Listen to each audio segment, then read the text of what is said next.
Higurashi, when they cry. It's been a long wait, and thank you so much for waiting. And I'm so happy that I waited, because now we get to play a fantastic, fantastic segment of this game. Hopefully. I don't know. I don't know anything about it.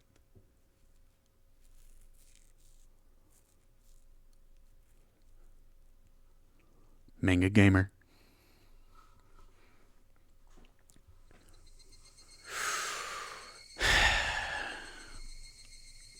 I miss those. The Higurashi. Man. We are back in Hinamazawa. Some crazy, crazy shit dropped last time. And I'm pretty sure somebody died. But I don't know. We went to a festival. And some shit went down.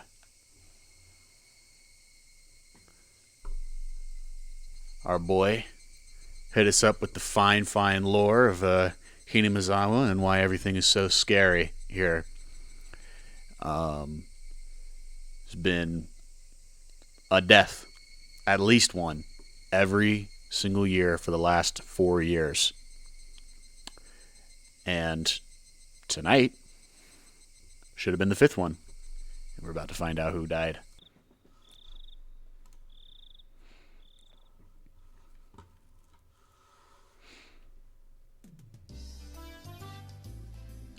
Good morning. Nice job yesterday, K-chan. You didn't do so badly yourself, Mion. Yesterday was fun. Oh, that's right, Keiichi-kun. Thank you so much. For Mr. Bear. I'm glad you like it. Don't use it as a pincushion, though. I wouldn't. Still chatting happily, we entered the Bro. Still chatting happily, we entered the classroom, but the moment I stepped into the room, a splashing sound with a nasty sensation. It was a bucket filled to the brim with water, and unfortunately my foot stepped right into it. My now, how diligent of you to mop the floor this morning. Clomp, clomp, clomp. Whoop.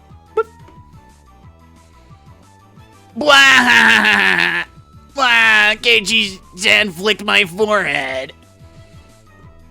You should have set more brutal trap next time. Seeing that, Rina began to swoon as Mion looked on dejectedly. Everything was the same as always. I'm glad we got that over with really fast, actually. I'm really glad. I don't want to read any more of that shit. Everybody was there and nothing felt out of place. The uncertainties I'd had in the back of my mind since yesterday had vanished. What is it, Keiichi-kun?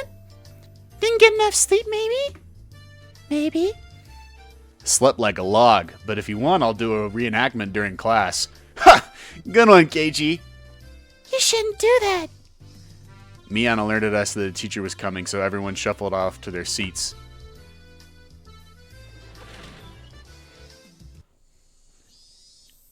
Good morning, everyone. So yesterday was the festival. Thank you to all the people who stayed until the very end to help clean up. We were all slackers, so none of us actually helped clean up. Actually, I had a feeling that only one thing we did was run around the festival and cause ruckus. Okay then, this time of year you might see some people here from out of town doing interviews about the festival for magazines. I thought it was the usual stuff, so I was going to tune it out, but then I noticed the different tone in her voice and started paying attention. You may be asked questions. Please don't say anything silly or something that could be taken the wrong way. Do you understand? In unison, everyone replied, Yes, ma'am. What she'd said was really vague, but I understood what she was trying to say. After all, this was the 5th year. There was probably lots of third-rate reporters pouring in, hoping something regarding the curse had happened. It did nothing but perpetuate the village's bad image. She was saying, don't spout stupid shit you think is funny. And now I was one of the ones who needed to keep their mouths shut. Is this the first swear word we've heard so far? That's pretty crazy. I found it rather cute how I felt a sense of unity from such a trite thing. I felt a sense of unity from such a trite thing, if I do say so myself.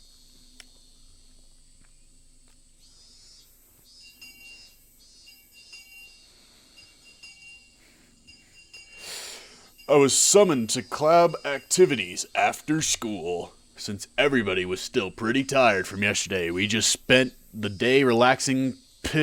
Yeah, that wasn't happening. Today, let's play a classic game of deduction.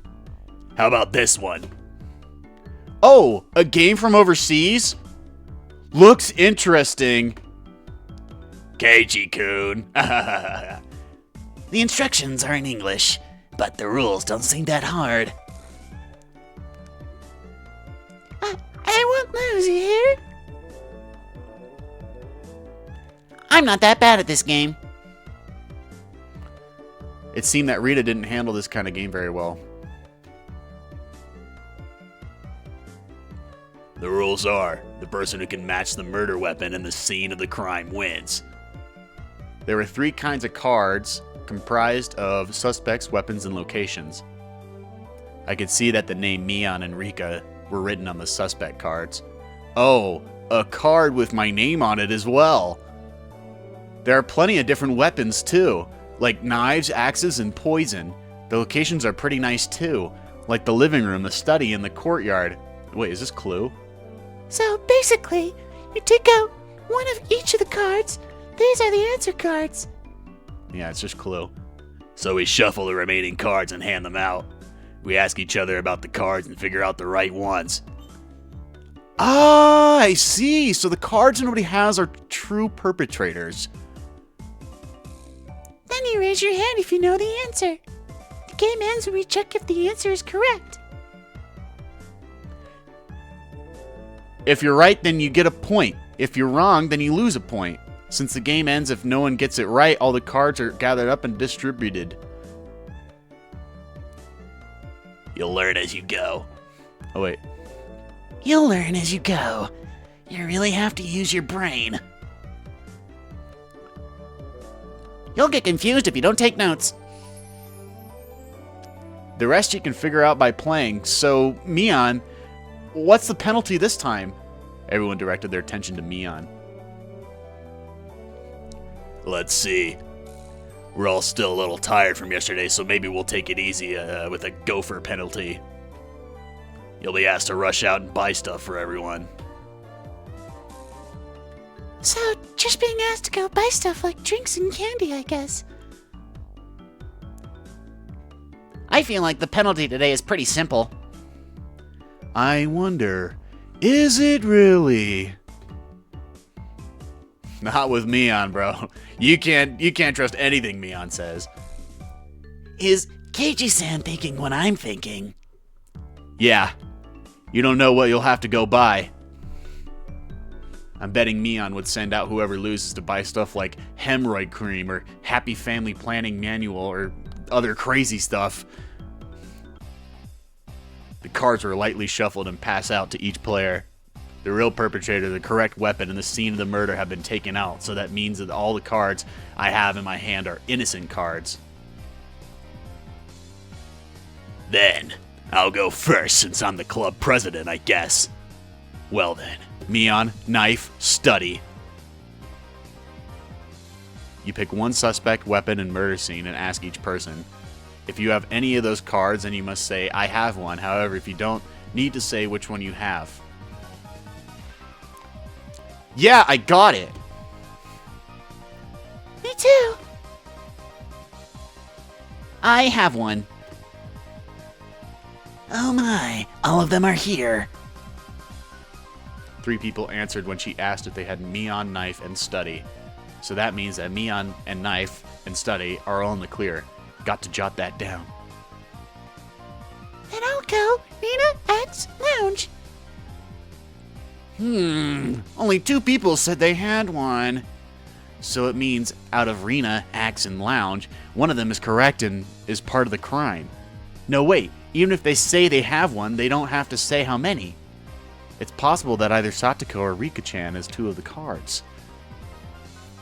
Well, K-chan is next. Go ahead. Wait just a minute!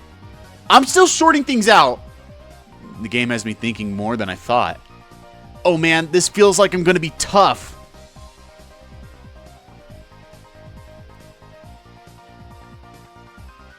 Alright, now I have the criminal. What? Already? Here I am spinning around in circles and Mion just now raises her hand. The murderer is Rika-chan.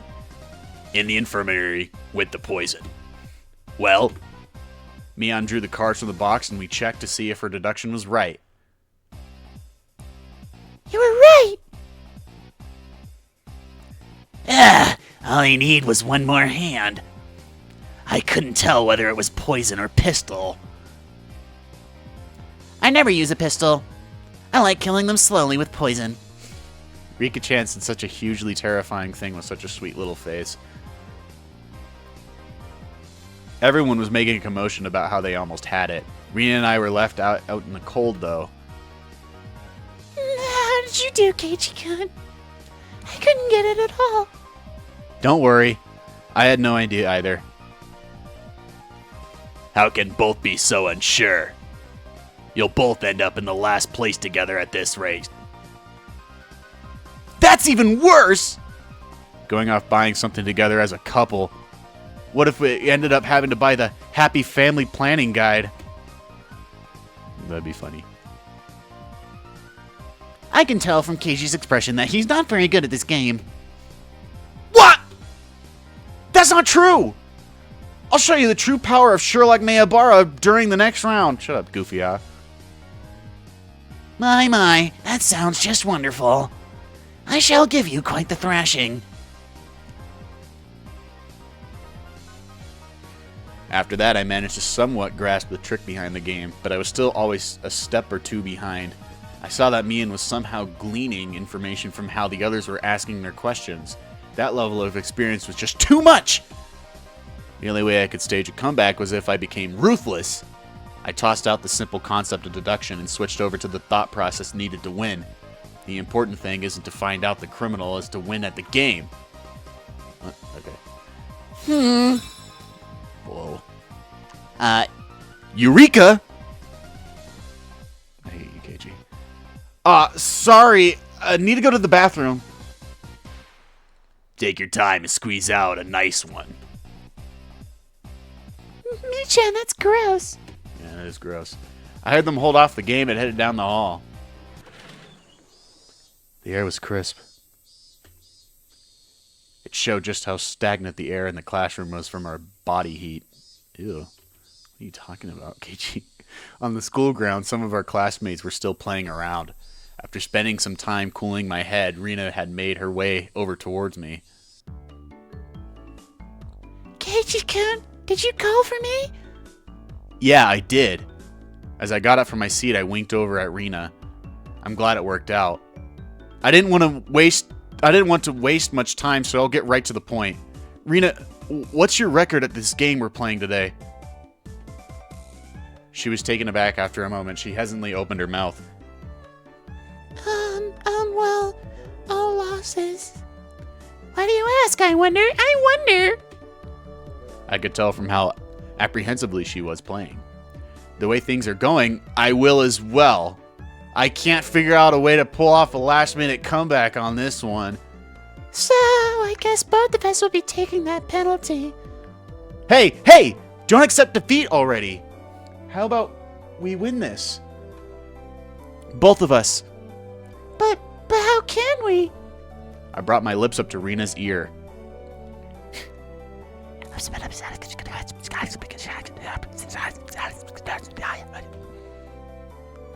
Huh? Is that allowed? Did you forget, Rina, the second rule of our society? Do everything in your power to obtain victory. Yeah, I'll try my best. Our plan of attack was a quite rudimentary one. At the beginning of the game, everyone would be focused on their own hand for a while, taking notes and whatnot. Since our seats were right next to each other, we'd reveal our hands to each other. if we did it under the desk, nobody would know. They're gonna find out, bro. There's no way that works. We began the game with twice as much information as everyone else. Having this much information would mean we'd need to investigate less. With this sort of plan and tech, we start off with a big lead over the other guys. Yeah, with this we can probably win. We both smirked at each other. If I was the shady businessman, then Rena was the corrupt senator. Pleasure doing business with you. Then let's hurry back. We'll work as a duo to surprise everyone. Hey now, there's no point if we go back together. It'd be like flat out telling them we need a little arrangement. Oh, sorry. Then what should we do? Go back ahead of me. Oh, go back ahead of me, Rena. I'll take my time coming back after washing my face or something. Okay, got it. Rena turned around and headed back to the classroom. I guess I should wait a little longer before going back. If I went too soon, it would seem like I went to the bathroom. If Mion or one of them suspected something, then there could be problems. Well, they'd figure it out sooner or later because both Rena and I would start winning over and over again. Both Rena and I will have earned enough points to avoid being the losers by the time Mion realized what was happening. Excellent! Not bad at all. Who's speaking? Maya Barkun. May I have a moment? Huh? It's the teacher. Man, things were just getting good. What is it? I'm a bit... You have a guest. Please, make your way to the entrance. A guest? It's not like I own a hotel. Good one. They have been waiting. Please hurry. It was rather unfortunate that I'd have someone waiting on me right before my big match, but I was more interested in the unexpected guest. I didn't want to waste my time, so I decided to take care of it quickly. Please be something interesting. The entryway was heavy contrast from the hot sunlight and deep shadows. What the fuck? Who are you? Waiting there, looking uncomfortably warm, was a middle-aged man, his tie sloppily loosened and his jacket tucked underneath his arm. Are you Miyabara-san? No, let me get it. Yeah. Are you Miyabara-san? No. Keiichi Miyabara? There are no questions that he wasn't a resident of Hinamizawa, and that was without a doubt the first time we had met me. Ever since I met Tamatake-san, I've been running into so many middle-aged men. That's right. Who might you be? I have the AC on in my car. Let's talk there. It's a bit hot here, don't you think? The man, completely ignoring my question, pointed over to his car parked near the gate and began walking. You've got to be kidding me. I had no intention of going along with some geezer I didn't even know. And he was asking me to get into his car with him?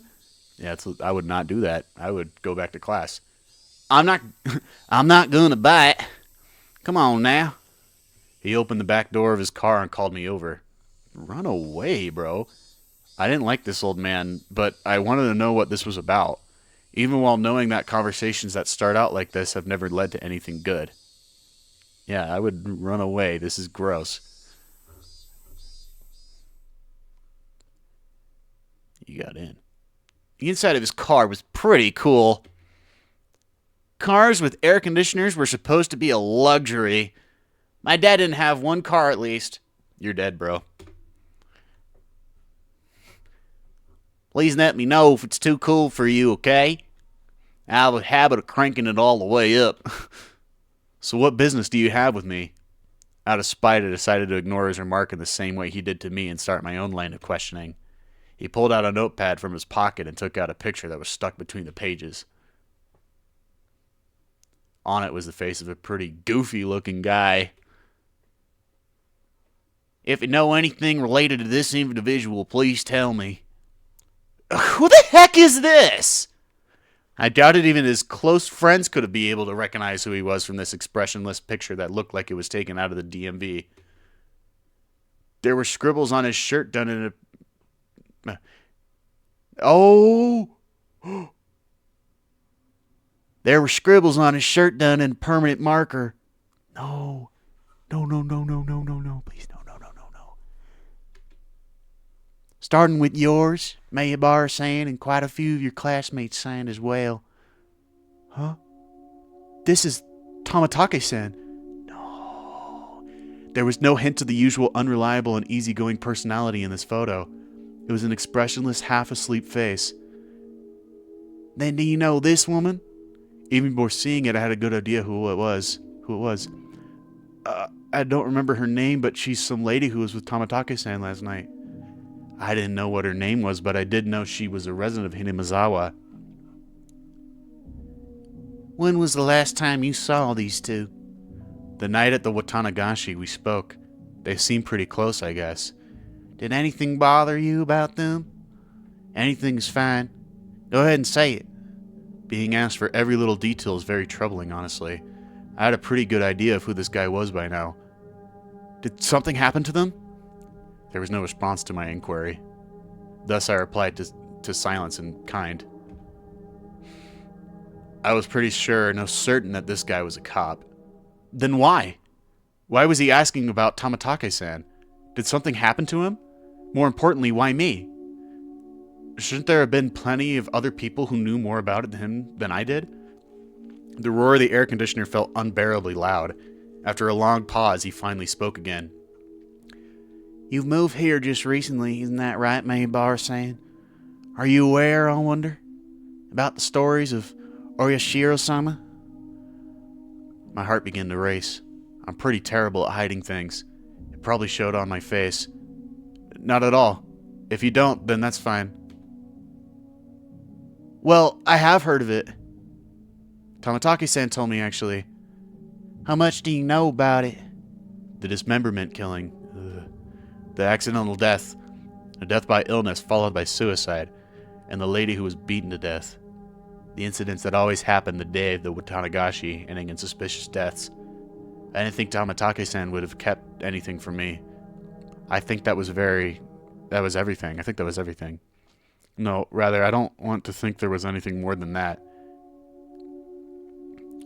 Do you know that, well, curse Mayabar-san? Feel free to speak openly about it. I don't believe in it. My answer was instant. It wasn't so much that I didn't believe in it as I was on the verge of believing. I wanted to clear my own doubts. That was the more prominent feeling. Really? Then that's great. Guess you really are one of those city-raised boys. So what if I don't believe? I have friends waiting, so could you get to the point?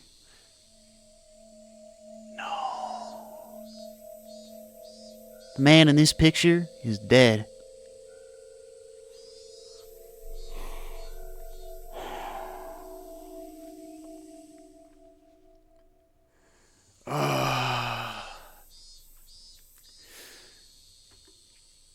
My mind went blank. Huh? What happened to Tamatake-san? It would seem that he died last night. That was the night of the Tanagashi. Do you understand the implications behind that, Mayabar-san? Implications? Not any yet. Not any for the cause of his death, for the reason behind it. The real problem was that he died on the day of the Watanagashi. Meaning this year, the curse of the Oshiro-sama had once again. The death of Jiro Tamatake is still confidential. You can understand why that is, right? I didn't want to understand why. Please tell me. Tell me what happened. It was rather peculiar. Might be a little too graphic for someone born and raised in Hinamizawa. It was a roundabout way of saying it, but it caused me to doubt whether or not I wanted to hear the rest. I would only regret forcing myself to learn of something I shouldn't. Or at least that's how I figured I would feel if I listened to the rest.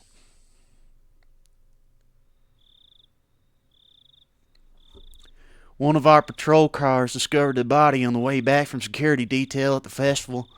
It was late, about 5 till midnight. The location was, where the road into town becomes paved, right? Down past the slope on the shoulder around there. There was a few streetlights on that road. Its pitch-black darkness was only broken by the lights of passing cars on the moon.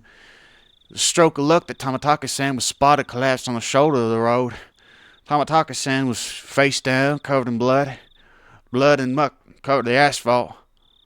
We thought it was a hit and run at first, but when the officer checked to see if he was still alive, he quickly noticed something abnormal. His throat had been ripped open. From a knife or something? No. Nails. Oh, my God.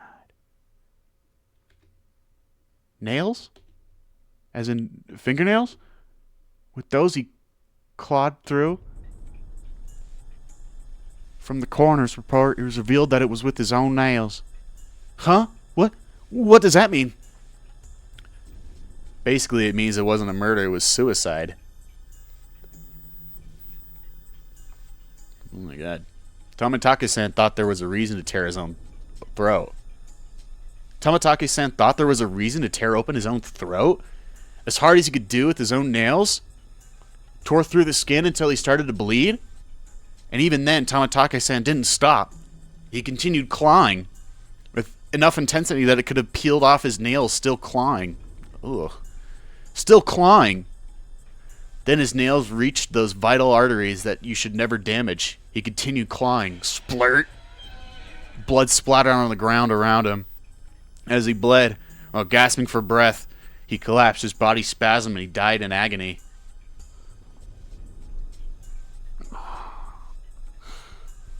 Not fucking Tamatake, bro. We thought drugs were to blame, but nothing of that nature was detected. But it was suicide. I never heard of such a thing. This is an unnatural way of dying. If this wasn't a mysterious death, then what was?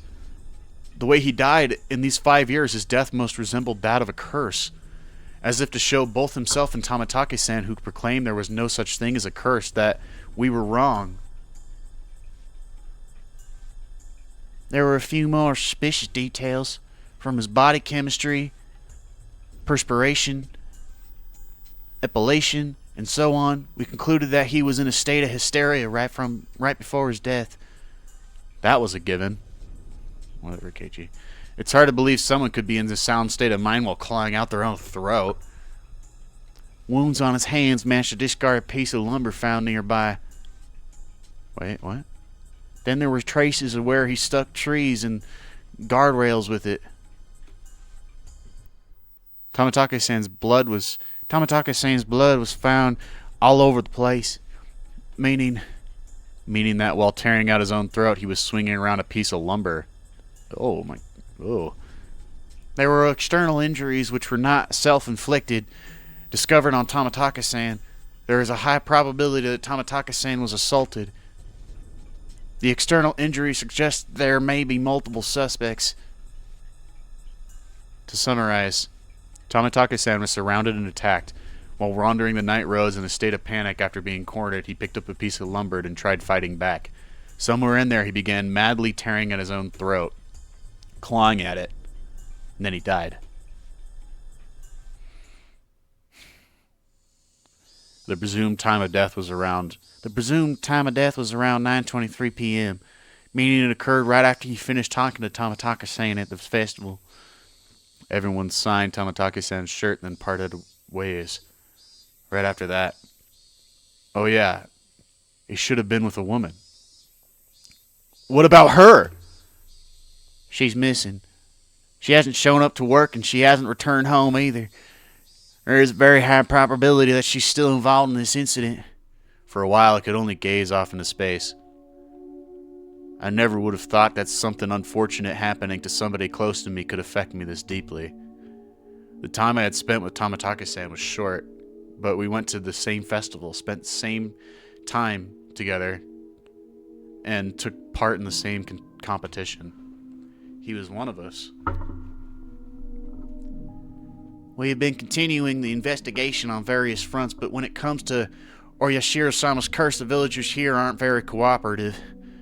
That I knew well. I would have been none the wiser if not for Tamatake-san, the outsider, telling me. So that's why you came? Because I'm not originally from Hinamizawa? I should have been angry at that, was the reason he wanted to hear what happened from me.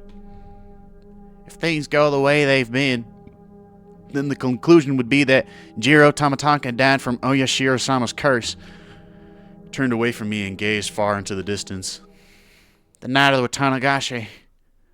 During that sacred ritual, he callously snapped our photos, angering Oyashiro-sama. That's how it's going to turn out. There's no way Oyashiro-sama would inflict divine punishment on Tamataki-san. Tamataki-san had been killed by humans, and a cowardly group no less. There's no way I'm going to let this end up being the fault of some curse. I think so as well. There's no such thing as divine punishment, of course. Of courses. The tense mood was cut with the man's hearty laugh. That's how it must be, Maybar-san. Cooperation from individuals Hinamizawa who couldn't believe in the curse is indispensable. Understand? Neither Tamataki-san nor I believed in curses. But with the way things were going, it would just end up with Tamataki-san's death marking the 5th year, which would mean that Hinamizawa had rejected Tamataki-san. That was something I couldn't allow. Tamataki-san was one of us. He didn't live in Hinamizawa, but he came every single year, in a sense. He was more of a resident than I was. There was no way that Tamataki-san could have been cursed by Oyashiro-sama. But there is nothing I can do to help. I have no idea what happened that night either. No, if you see or hear something that draws your attention, then that's enough. If I see or hear, he was talking in future tense. Things or people or rumors, anything's fine. I don't care if they're unfounded. Here, this is my number. If I'm not there, then just leave a message with whoever picks up. He handed me a piece of paper with his number on it, but I hesitated for a second. If I took it, then whether I wanted to or not, I'd be mired knee-deep in this matter. Please help me solve these questions surrounding Tamataki-san's unfortunate death. That's right. Why was I hesitating? I needed to find the murderer who killed my friend. I snatched up the piece of paper and a satisfied grin spread across my face. Everything we spoke of today is a secret. Please keep this confidential. Understood. From your friends as well, especially from Sonozaki-san and Furude-san. Please do not inform them. Sonozaki? You mean Mion? Why? Are you saying they have something to do with the incident?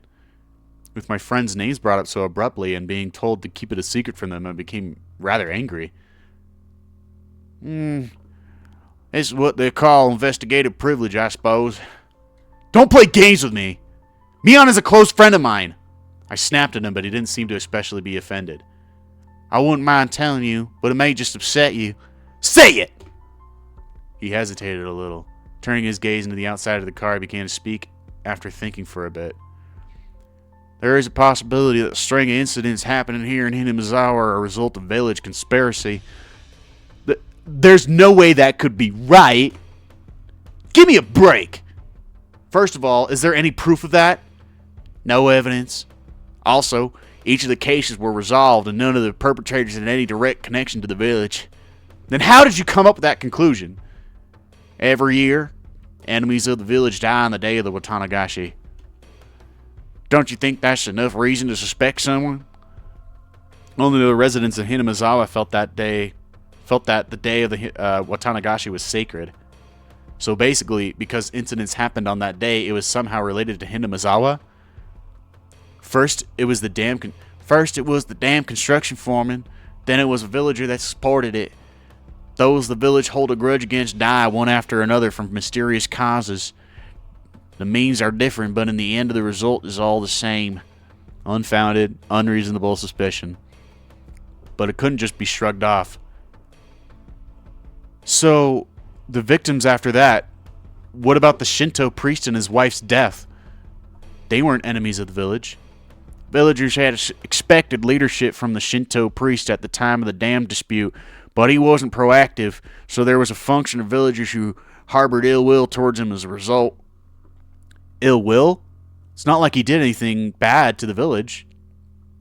What about the housewife after that? Did she die just because she was the wife of the brother of the supporter? That's such a trivial reason to kill someone. And what about Tamataki-san? He's not affiliated with the dam project at all. He was killed just because he was an outsider. In the beginning, it felt on those beginning it fell on those related to the dam project, but as the years went on, the enemy threshold of the victims had become much lower. Well, that's the scary part. Bar keeps getting lower. Oh. What's scary about that? You dumbass, KG. It means it's not just enemies of the village anymore. Just being an outsider is reason enough. Then, next year's victim, they're just going to be picked off for the village outsider pool? Might be a person that just moved here.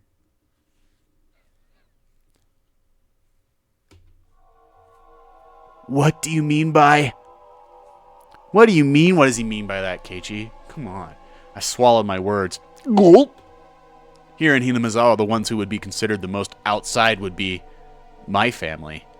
I was proof enough of that, wasn't I? Oh, and your parents didn't go to the Watanagashi. Your parents stayed home. Are they next, bro?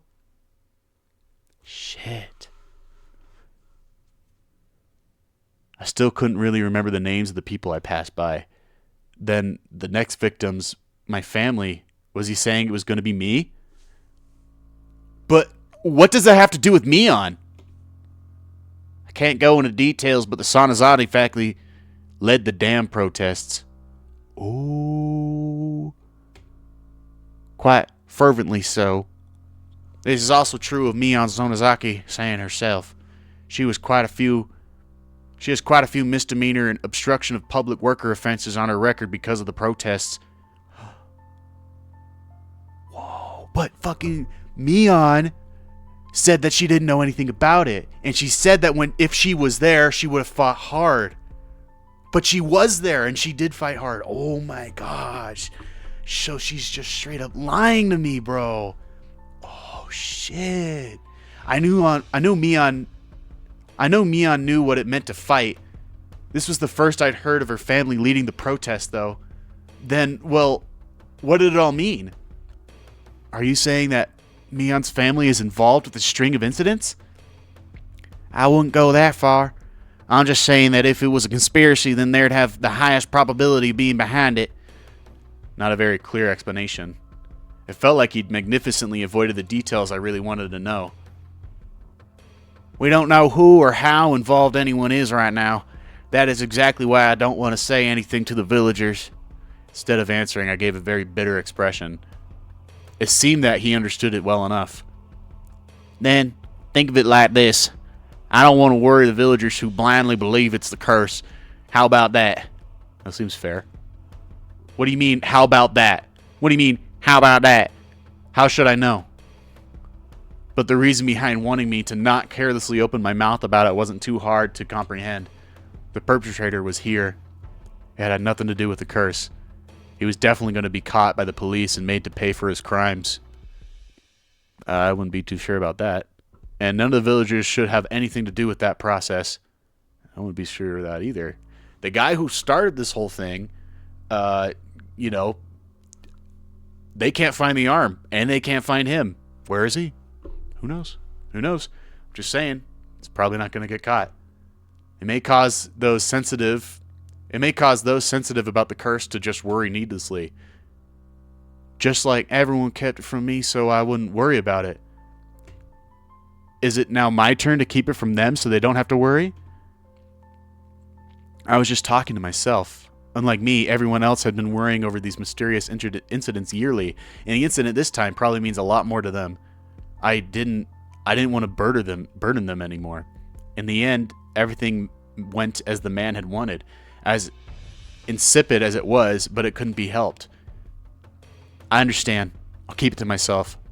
Is that fine, Mr. Uishi. Oshi, from the Okinomiya police station. You can call me Kuro-chan if you want. No, Ushi's just fine. The way he said it was unpleasant, yet retained hints of politeness. He was the spitting image of a vulgar police officer. He's told you a lot, actually. He didn't have to tell you any of that. Though I've never seen one this bulky before in the cop shows I watch.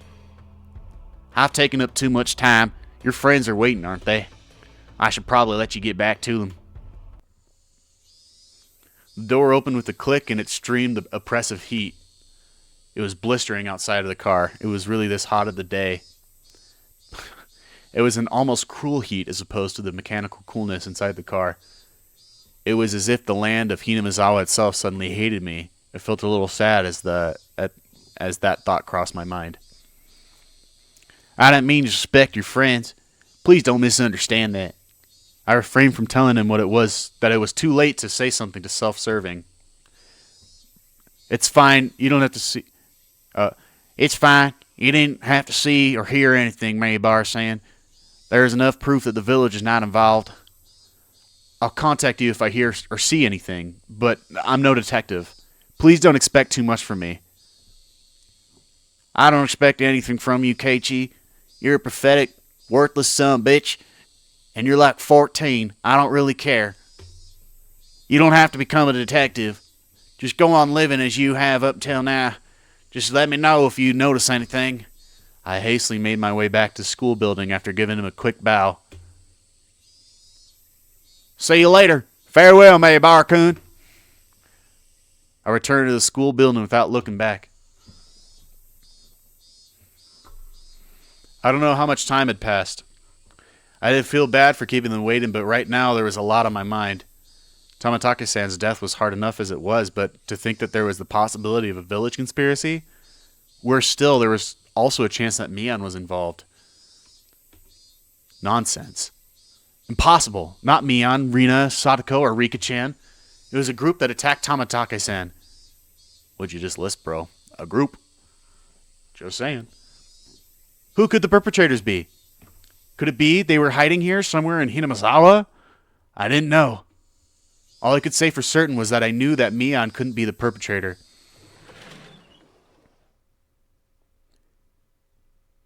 It's Mi-chan, the perpetrator. Huh? I was startled to hear Rina's voice. God damn it.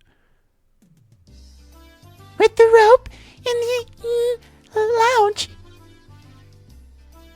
Bwahahahahaha. Nope. No! Rina clutched her head while flailing about. Looks like you're just self-destructive over here. Wow. Keiichi-san, you're quite late. As you may well know, I'm seething with anger. Sorry about that. I was called into the staff room, you see. You were reprimanded for bad behavior? That's a shame. Fuck you. Well, it's been pretty heated over here. Since it's getting pretty late, let's make the next game the last one. If I remember right, I had 0 points. Isn't it pretty much decided that I'm going to be finishing in last place? Don't worry, Keiichi-kun. I'm at -1 points. Oh. The heck? Her score is lower than mine, and I wasn't even playing.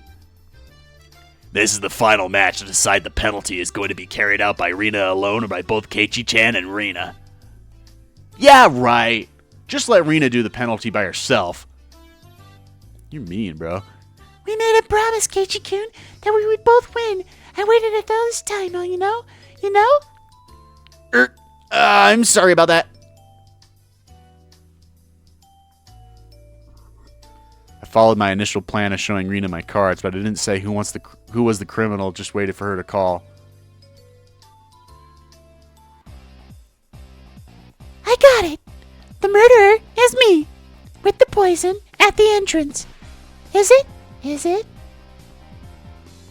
My, Rina. Quite a quick answer. Another stab in the dark? Oh. Rina's correct.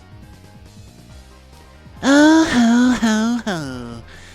Then it is decided that Keiichi-san shall take part in the penalty as well. Hooray! Keiichi-kun, let's go do our best. Yeah, let's do our best. It's my fault, so I should have no choice. Then that's game. It's me, Mian Sanazake, ranked first. And dead last are Keiichi Miyabara and Reina Rugu. Everyone applauded as the game ended.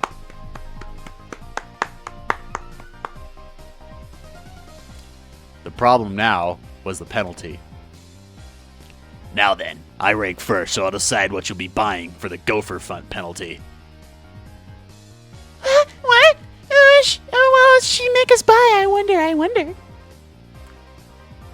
Let's blacklist the drugstore. That was your aim, wasn't it? Let's blacklist the drugstore. That was your aim, wasn't it? Huh? I don't have any business at the drugstore. This old man's already got a list prepared for you on the piece of paper. Whoa, there's a lot written here. A lot? Damn it! What is she making us buy? 2 blocks of tofu, shampoo and conditioner, apple vinegar and fried tofu. The heck is this? It looks more like a shopping list than a penalty. Me is certain that she was going to win today. Rule 7 of our society. You cannot refuse any penalty. Here's some money. The shampoo I usually get is Fruit Fable. Thanks. This is just your grocery list! I promised myself that if I won next time, I'd make her go buy hemorrhoid cream.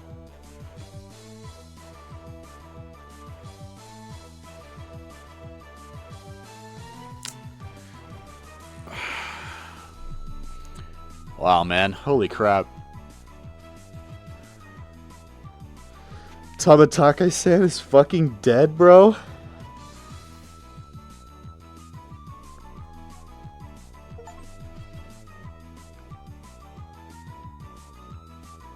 Oh my fucking god.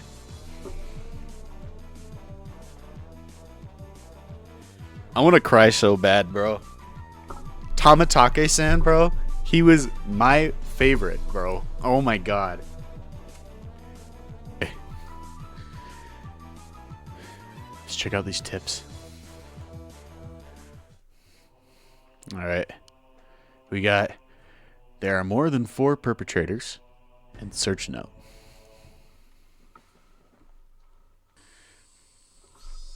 Hypervolemic shock induced by clawing out their own throat. Tissue is packed into the nails, not someone else's nails. It's undoubtedly by the individual's own nails. The shape of the scars almost also matches. Yeah, I know the immediate cause of death was suicide. I get it. You're saying the cause of death is unnatural, right? It's kind of like when your back itches and you scratch a lot too hard and draw blood. It's nothing like that at all. Some of Tamatake's fingernails have been pulled out. It's actually quite simple to pull out one's own fingernails. But it really hurts. Under normal circumstances, the pain would prevent you from completely pulling them out. Also, there are a lot of bruises on Tamatake's body. It's clear from the shape of them that he was assaulted first by someone or a group of people. According to the toxicology report, the deceased was in an extreme state of hysteria right before death. Then the fought back and clawed in his own throat because of how hysterical he had become. The guys attacking him clearly would have been surprised by that. It is possible that in such an abnormal environment, a person could perform acts that a sane individual couldn't possibly imagine. Of course, those are very rare cases. Actually, Oshi-kun, that wood plank the deceased used as a weapon. They only found sand and the paint from the guardrail on it. They only found sand and the paint from the guardrail on it. What about cloth fibers or skiing? Nothing. The deceased didn't strike the assailants. Or it could be they took the plank he was fighting back with. In that case, they wouldn't have gone on with their way to replace it with another. They'd take them all. Har, har, har, har. That's true. Tamatake's pretty built and tanned. He was quite athletic. That's right. He was pretty active.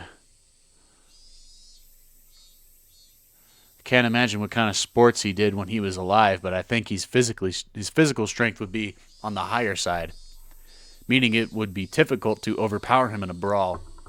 If a man with such a physique sensed he was in danger and swung the plank around quickly, it's just unthinkable that it wouldn't even nick the perpetrator. And his opponent was unarmed. This guy had a wooden plank, so you'd think he'd hit at least one.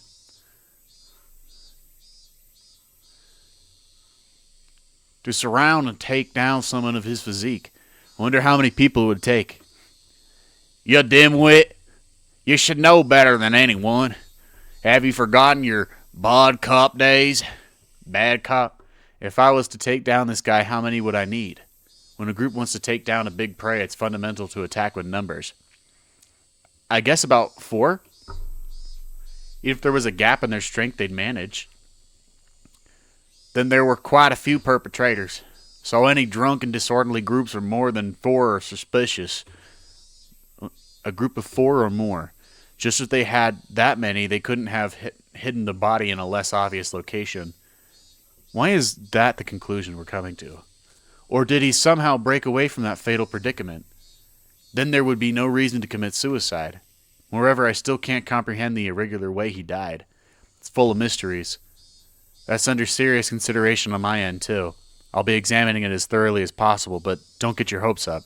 After all, we've never encountered a death like this before. I'm not hoping for much, but I am looking forward to the results. Oshi-san, the chief is calling you. Thanks. See you around. Yeah. Best wishes.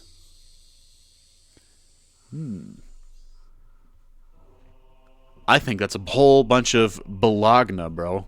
It's baloney. What?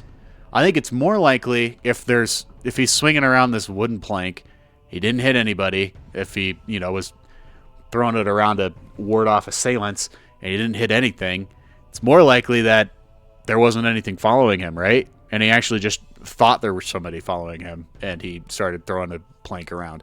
Because, you know how the story ends. He fucking claws out his own throat with his own fucking fingers. I think...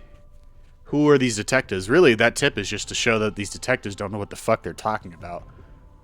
Okay, now we're going to read the search notice. I think this is about Tamatake-san's friend who was there last night.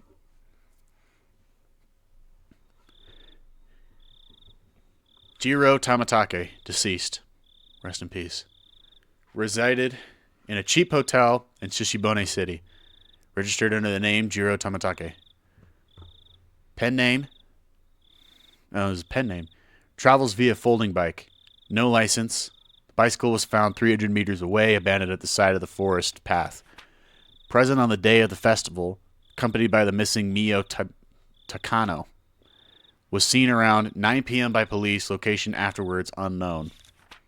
Held residence in Hinamizawa for 1 week each season for the last 5 to 6 years.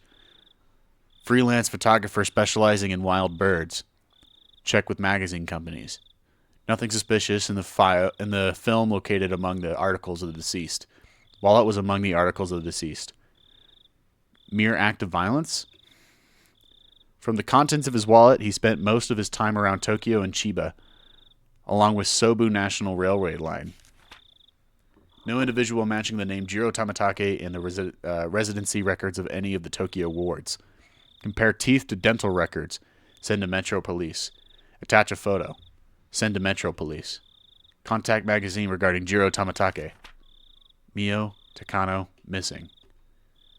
Nurse at the Erie Clinic. Became close to Tamatake through her passion for wild bird photography. Residence in Okinomiya District. Single. Witness accompanying Tamatake on the festival grounds currently missing. Abducted? Or maybe a suspect. An important person of interest. Had no motive to kill the deceased. Squabble from jealousy. Need to thoroughly investigate their relationship. Place of work, etc. Need to get information from the police on scene again. I want some cream puffs. 4 jumbo ones. Oshi. You fat fuck. Oshi. Okay. So my take on that one. I don't know. I think, I hope Mio's still alive.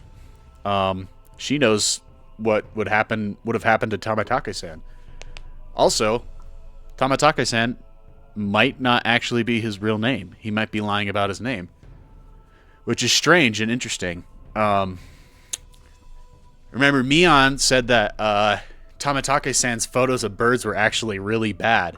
So, is Tamatake-san and Mio just faking being bird watchers?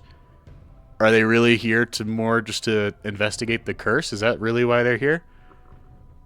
And they don't want to tell anybody their real names? Maybe. Might be.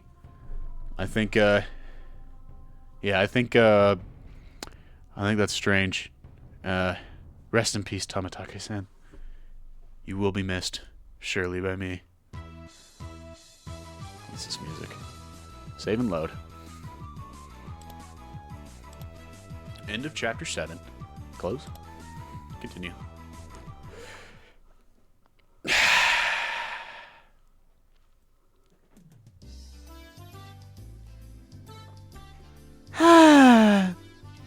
Sleepy. Wow, that was a really big yawn, Keiichi-kun. I'm usually awake once it's time to eat, but it doesn't look like I can do it today. I was watching TV until late last night. I'm so tired right now. Was one of those raunchy TV shows you loved so much on last night? How extremely vile. Don't jump to conclusions. It's perfectly normal for boys. Nothing to be ashamed about. Shut up, Rika. Rika not patting my head only made me feel worse. Could you just let me pass out this lunch break? No, seriously. My, you think I would just sit here and allow that? I'll really get angry if you disturb me. Really angry. Ah! This was just dreadful. Just so sleepy. I slumped my head onto the desk and drifted off into an afternoon nap. It seemed that Satoko had responded, but I pretended not to hear. Cut it out, Satoko-chan. Keiichi-kun fell asleep. His sleeping face. So cute! I know who's talking now. You can take him home later. Let him be for now. Let's move over there. It'd be rude if Keiichi-kun bothered him now. Oh wait, I know who this is. Let's move over there. It'd be rude if Keiichi is bothered if we bothered him now. Rika-chan really is a good girl. Fuck you, Keiichi-kun. Let's not wake him up even if the teacher comes back. I take that back. Oh, wait, never mind. That was her again. The excuse that I didn't sleep much last night because I was watching TV was a lie. I was in bed at the usual time, but because of the conversation with Oshi that afternoon, I didn't get much sleep. Just spending the day like this, it's almost as if the incident in Tamatake-san didn't happen at all. It made me think, was Oshi-san just trying to deceive me? But it was probably the truth. One thing was certain, I couldn't speak to anyone about it. He wanted my assistance, but I really didn't know anything about it. If I knew I wasn't going to be of any help, I probably wouldn't have listened in the first place. It ended up with me again, regretting learning something I didn't need to know. If I had never learned about it, I would, without a doubt, be goofing off with the rest of them right now. I couldn't help but resent Oshi. I couldn't help but resent Oshi-san for this. Huh? When was that? I heard he wasn't there the next day. It appears he vanished the night of the Tanagashi. Mion whispered to keep the others from listening, but I could hear it clearly. On the other hand, Rina's voice was even harder to pick up, but I could still tell that she was quite upset. It couldn't be. Are they talking about Tamatake-san? Itaki. Not sure. That's all I know. I would have feigned ignorance about this topic because I needed to keep it a secret. Rather than waking up and being forced to lie to join the conversation, it was much easier to just sit here and pretend I was asleep to listen to their discussion. Wait, why did I have to pretend to be asleep while eavesdropping on my friend's conversation? The guilt stung. So, and me? There are others, right? Too? But they don't know if it's the curse or if it was an But they don't know if it's from the curse or if this was an Onikakushi. Onikakushi? Onikakushi? To be hidden away by a demon? What a mysterious phrase. I did, however, get the feeling it meant nothing good.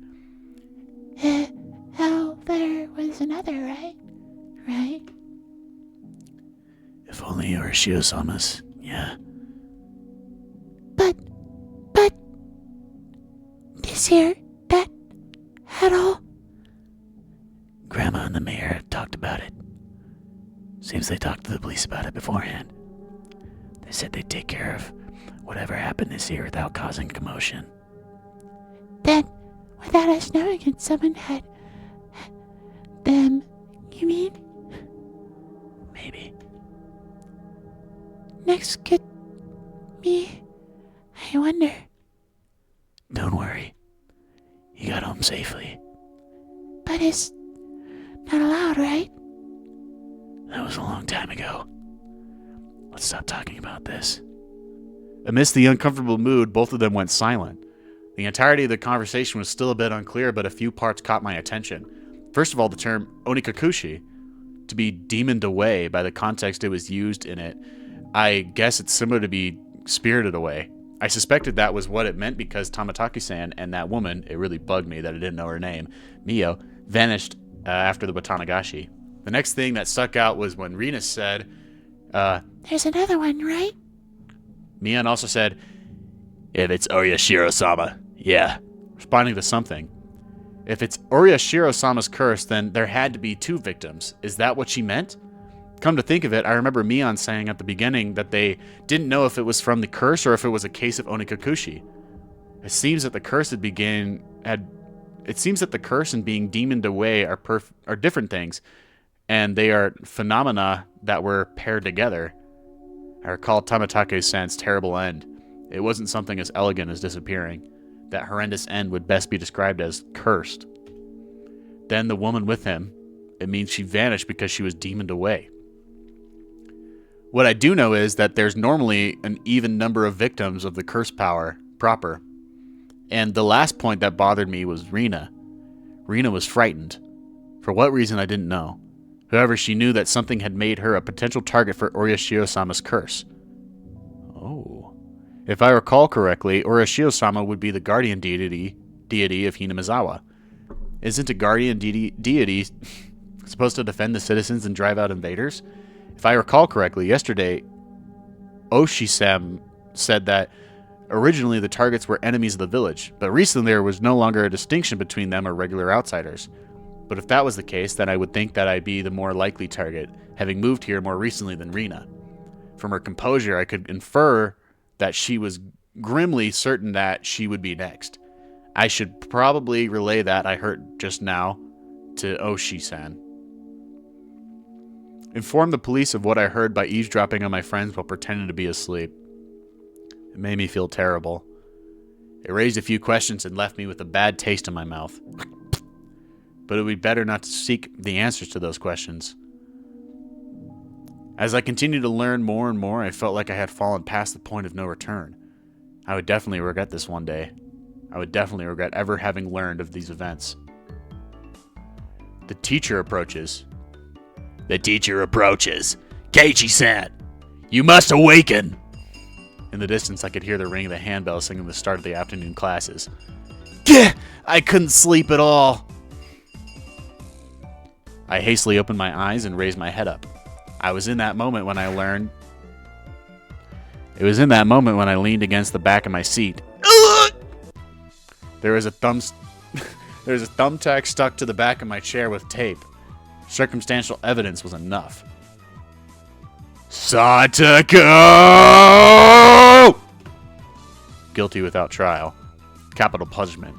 I fiercely jumped up from my seat and I tripped as if my feet were tangled up. My shoelaces had been tied together. Boing! Classic. Not bad, Satoko. While I was sleeping, you were able to conceal your presence and able to pull off this fine piece of work. The teacher came in right as I was about to pull off my shoes and tackle Satoko. Oh, ho, ho. Did you not notice that our teacher has arrived, Keiichi-san? Take your seat. Clomp, clomp, wish. Not caring one bit, I made her eat a flick to the forehead. Keiichi-san is being mean. Hey! Don't pick on the younger kids, Miyabara-kun! Apologize to her! I saw Satoko stick her tongue out at me, that little brat! Come on, Miyabara-kun! Yeah, I'll apologize. Sorry, Satoko-san. In any case, I apologize, even if it was in a completely insincere tone of voice. Damn her! I'll remember this! Kei-chan, get your revenge at the club meeting. Take your seat. I sat down after Mian told me she'd switched to class representative mode.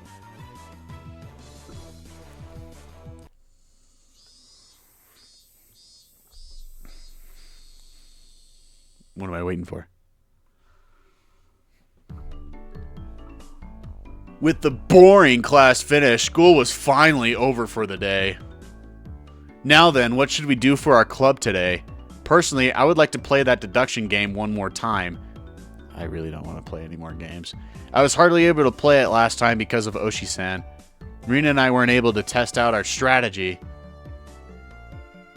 That's right. Today, Keiichi-kun and I will be victorious. What should we do? We've never played the same game 2 days in a row before. Why not try asking me? Mian looked over her shoulder as we made eye contact. She slowly tapped her palm with her fist as her face suddenly lit up. Oops. I completely forgot. I need to go help my uncle today. Sorry, guys, not today. Helping your uncle? Aren't you a little goody two-shoes? Sorry, really. I really did forget. Well then. Sorry, guys. This old man is heading back home now. Mian left us with that and rushed off to the exit after snatching up her bag. You see, Mi-chan, she sometimes goes to help out their uncle's shop in town. I thought she wasn't the type to get caught up in such bothersome stuff. She said that she's getting paid for it. It's quite a bit of spending money from what I hear. I see. She was able to pay for that mountain of games with that, which she saved up from there. But that, wouldn't you call that a part-time job? Isn't that against school policy? There's a clause and states family businesses are excluded. Is that what she's calling it? So what now? Pass on the club today? So, we're done today, I guess. Want to be fine without the club president? Let's do this! I opened the club locker and began searching for the deduction game from that ever-growing pile of games. Ah, here it is! The deduction game from yesterday. Man, I had to stop just as I was getting a hang of it. At the very least, I wanted to repay Satoko for what she did during the afternoon break. I don't mind. But is that fine for Rina-san and Rika? If Keiichi-kun wants to so badly, I wouldn't mind playing for a bit. I think it's better if we do it when we have everyone together. True.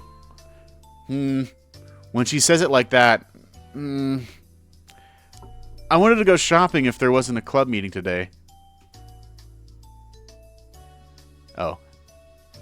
I wanted to go shopping if there wasn't a club meeting today. Going to buy soy sauce and other things. Oh, that's right. I completely forgot. Well, I guess since it's been a while, I should go treasure hunting. What's this now? Everyone was no longer in the mood for club activities.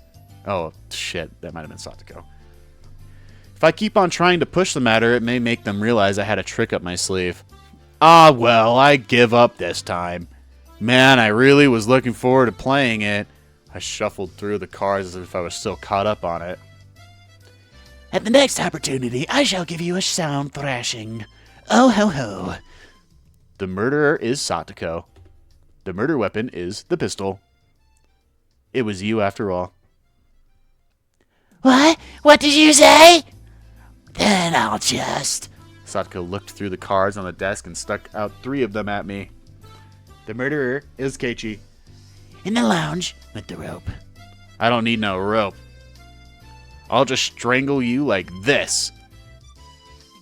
No! Keiichi-san is a beast! Pew!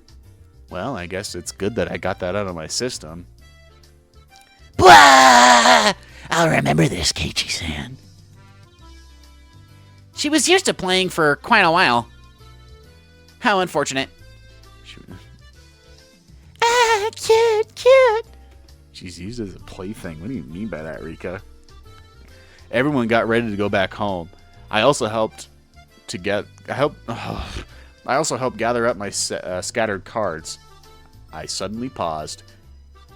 They were just the suspect cards, but I noticed something strange. Rina, Satoko, Rika, Keiichi, Mion.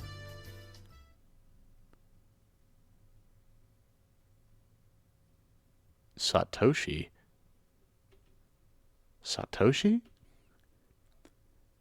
Not all the cards were made by us.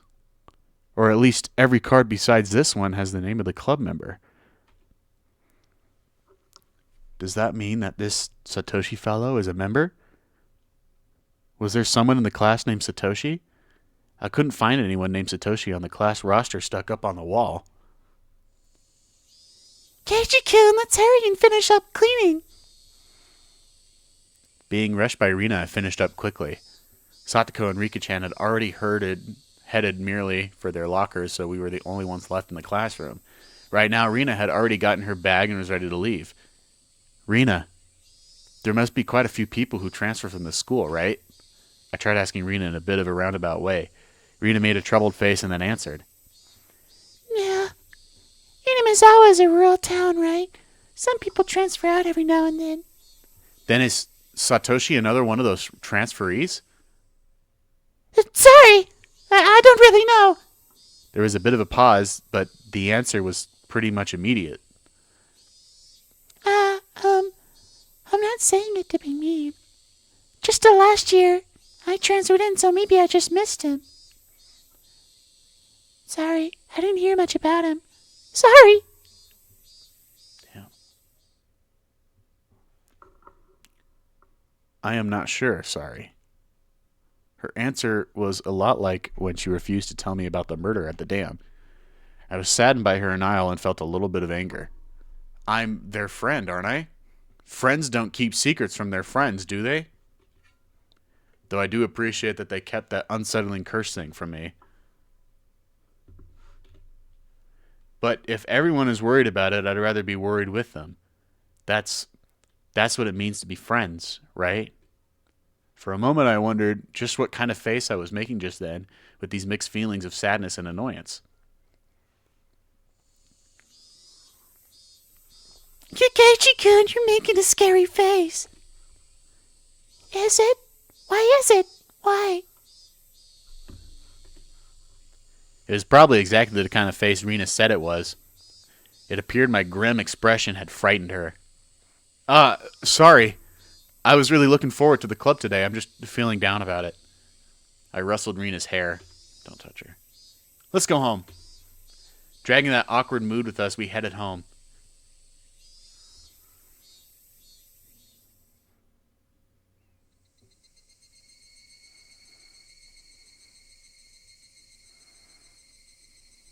I wonder why. Why have I been getting this dumb feeling lately? I don't know anything. I had nothing to worry about. I was just enjoying my everyday life. My long, outstretched shadow gave me no answer to my naive inquiry. Keiichi-kun, are you tired, maybe? Rena timidly questioned the reason behind my mood. I'm sure my expression made the situation even more unsettling. You think so? Yeah. You seem to have a little bit out of... You seem to be a little out of it ever since this morning. Maybe a cold? Physically, I was pretty sure I was in perfect health. It may not seem like it, but I've had perfect attendance since elementary school. Rena continued on since I didn't give her an answer. It could be that the fatigue from moving has finally caught up to you. It's completely different from where you used to live, after all. Hasn't it been like a month? Of course, you've gotten tired since there's so much you need to get used to remember. Maybe that's it. Yeah, it has to be. Rena was also like that at first, too. I can tell, you know. I wondered if Rena was also experienced a slight bit of alienation last year that I was feeling right now. Thinking so, I felt that she was the only one who could understand how I felt. I'd like to hear about when you first came to Hinamizawa. How was it? Feeling I had been drawn into the conversation, her face suddenly brightened. It was the same as Keiichi-kun. I didn't know the villagers' names at all. Michan and the rest were all very kind, so I wasn't lonely, but I did still a little about a place. Rena told me all the details of when she had moved here. All of her first acquaintances and surprises, worries, and good times. So, Satoko got you too? Yeah. There was a dumb thumbtack on my chair. Poke. Then with that, that really takes me back. When were you invited into the club? The first day? Nah. There wasn't a club at the beginning. It was formed partway through. One day she said she should stay after and hold a big game tournament. Come to think of it, Mion did say she was the first club president. Now I get it. This is a secret, but Michan used to be really bad at the beginning. She'd never win. Huh? Mion, really? I can't even imagine that. She had to do most of the penalties that she came up with. Seriously, don't tell. I can't believe Mion was like that. So she gradually transformed into a monster who used any means necessary to win during that time. Mion is at her best when she's fighting dirty. I began making more friends besides Michan after that, but yeah, it might have only been since we moved here that I had finally felt like I had gotten used to it here. I guess Rena had also been left in the dark about Oyashiro-sama when she had just moved here. I guess when they finally told me about Oyashiro-sama, I'd be considered one of them. I'll finally be considered one of them. I wondered when I'd finally be considered one of them. Huh? Did you say something? Oh, no, okay. I wonder when I'll finally be considered one of them. Huh? Did you say something? No, sorry. Just talking to myself. Keiichi-kun, you're silly. Rena was poking fun and laughing at me, and I couldn't help but laugh as well. But I suddenly stopped. Then, after making up my mind, I spoke. Hey, Rena. Is there something that everybody is keeping from me? Huh? No, not at all. You're lying, aren't you? Rena suddenly stopped. Her expression was cold and intense. What do you mean by that, Keiichi-kun? Her tone was still the same cheery and light-hearted one as ever. You are, aren't you? Keeping something from me? After understanding what I meant, her expression grew even more intense. Seeing that face, I regretted saying something so rash, but she came back at me in a way I didn't expect. Well then, Keiichi-kun. Aren't you keeping something from us? Huh? Her tone didn't change, but it was the first time I'd seen this expression from Rena. With how her gaze pierced through me, I couldn't believe that this was the same Rena. Aren't you? Lies or secrets? Aren't you? You are... secrets. She didn't actually say that part, but she looked as if she did. The incident with Tamatake-san and how I felt alienated from the group. Even without having to think about it, there were things I knew that I felt guilty about. But I didn't tell everyone about what happened from Tamatake-san to be considerate. I was keeping a secret just the same way they didn't tell me about Oyashiro-sama. Then, aren't we even? No, I'm not. No lies. No secrets. Liar. Her answer was an instant and it shook me.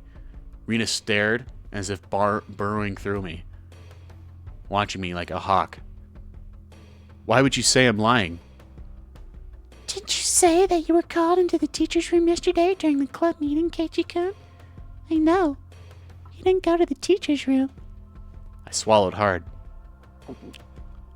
I clearly wasn't a bluff. She knew what happened. The teacher said you had a guest, didn't she? The teacher said you had a guest, didn't she? But you didn't talk at the entrance. You talked inside a car near the school gate with some man we don't know. Rina knew everything. She knew that I was called out by Oshi-san and that I heard about the incident with Tamatake-san as well. Did she know all of it? Exactly. Who was that man? I don't know him. Why did someone you don't know have business with you? I want to know that myself. Then what did you talk about? It has nothing to do with you guys. It was a lie.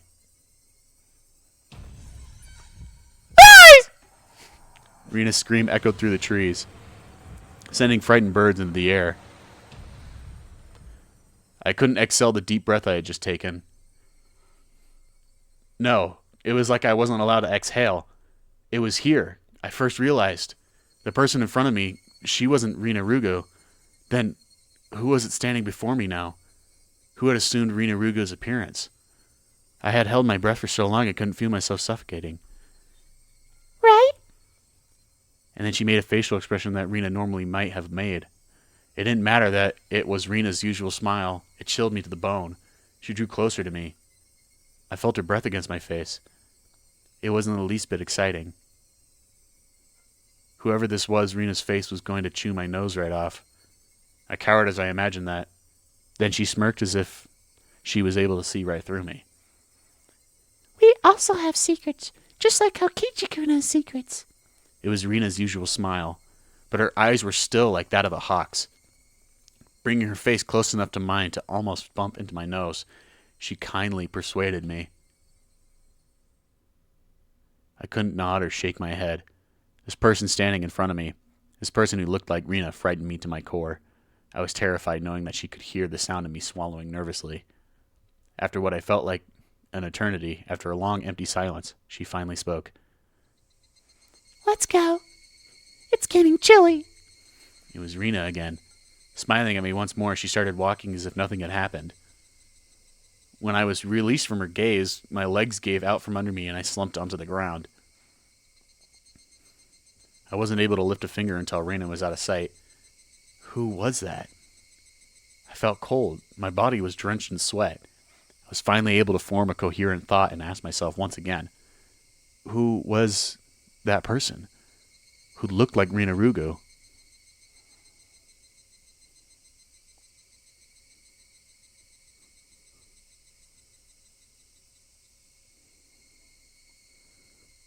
Holy freaking crap, guys.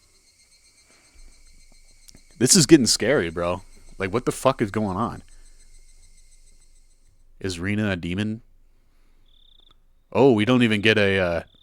I'm going to save real quick just because I was out of it and couldn't bring myself to do anything until dinner except stare blankly into space.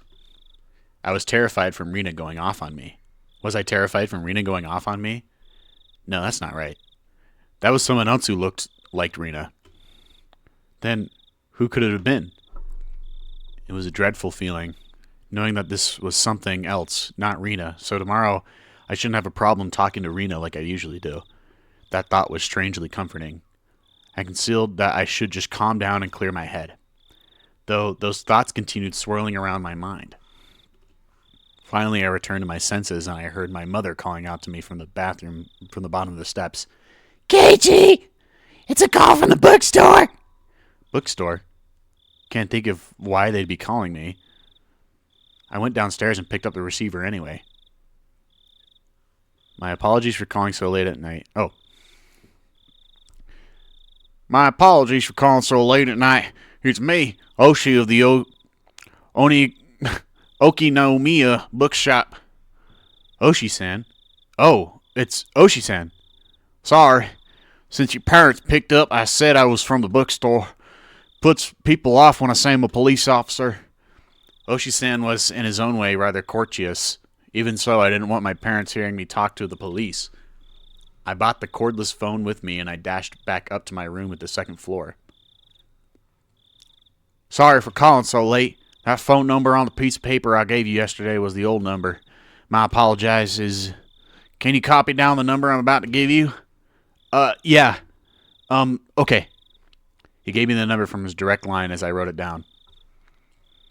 I thought it was at the end of it, but he began making pointless small talk, and it was pretty hard to hang up. So how's it been, Mayor Barsan? Did anything strange happen recently? I see. This was the real reason. He really beat around the bush there. His adult conversational skills left me slack-jawed. Duh? Are you from around here, Oshi-san? Yeah, I am. Born and raised in Okinomiya.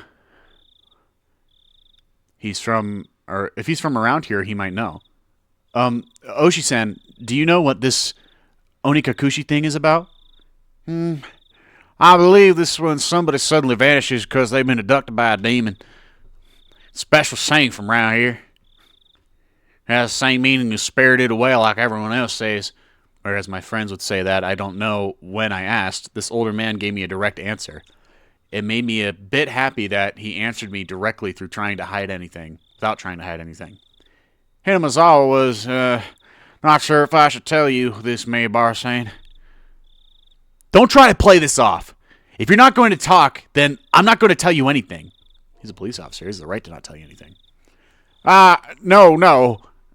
That's not what I meant. It's just it make you feel bad. Long ago, Hinamazawa was feared as the village where demons reside. Demons? By demons, you mean those pitchfork carrying things from hell? What do you think, you dumbass? More like human-eating monsters. They go down to villages snatching people up and gobbling them down, that kind of thing. Demons snatching up people is what this Onikakushi really means. They said that the curse and being demoned away happened together. What does that mean? Wait, who is this? They said that the curse and being demoned away happened together. What does that mean? I already knew about the mysterious deaths happened 5 years in a row. But I didn't know where people disappearing for those same 5 years. Curse and being demoned away happened together? First time I've heard of that. Is that how it is, Mayor Barsan? That's what I want to know. I heard Rina and Mion talking. They said that if it was really Oyashiro-sama's curse, then both the curse and the demoning away would happen. Oshi-san began hemming and hawing at the other end of the receiver.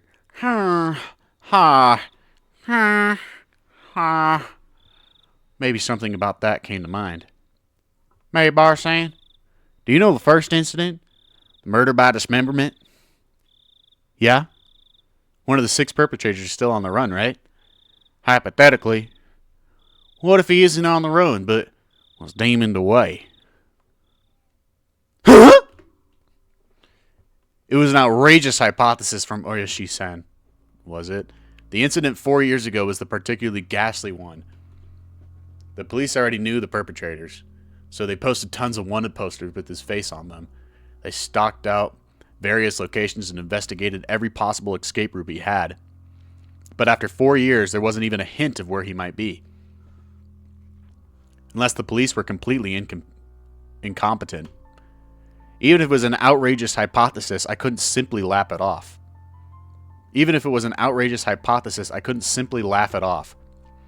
Then what about the incident the next year? When the man supported the project and his wife both died in an incident? Well, actually, it was only the husband who died in an incident. His wife's body never surfaced. Unless we find the body, then it's considered a missing person by law. At the time of the incident, with the river below the cliff being muddy rapids, the police divers had searched every branch of the main stream of the river for dozens of miles, but in the end they weren't able to find her body. But that's just them not being able to find the body. She's still dead, right? Isn't it different from her being demoned away?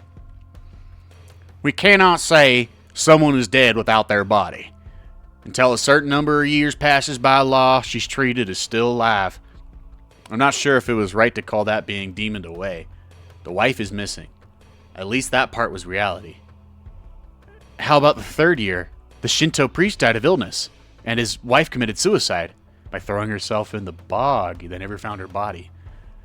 May Bar saying, that's actually the exact same scenario. You dumb fuck. The wife had supposedly thrown herself into the bottomless marsh deep into the forest around Hinamizawa, meaning it's all circumstantial evidence. They simply found her suicide note in the form of in front of the marsh. A diver was able to recover a few remnants, but they weren't able to find a body. The investigative headquarters believed that she had faked her death and was still alive somewhere. I'm not sure if we could call these cases as being demon away. It's just as you said, every year one person does go missing. The incident this year, the woman with Tamataki-san has gone missing. Then what about the incident with the housewife beaten to death? Who went missing? The perpetrator. I believe the perpetrator was caught, right? Yeah, he was arrested. He was just a miscreant with a record of narcotic abuse. He admitted to the crime while being questioned about a different incident. But, well, you see, after he was arrested, a child from the victim's home went missing. It's probably Shinto, or whoever I read on the name. Still under investigation as to whether the disappearance had anything to do with the crime. But you said you caught him, right? Did he have an accomplice? No idea. It's considered a separate case. Moreover, we can't even check now. Because while under investigation, that man, he died in his holding cell.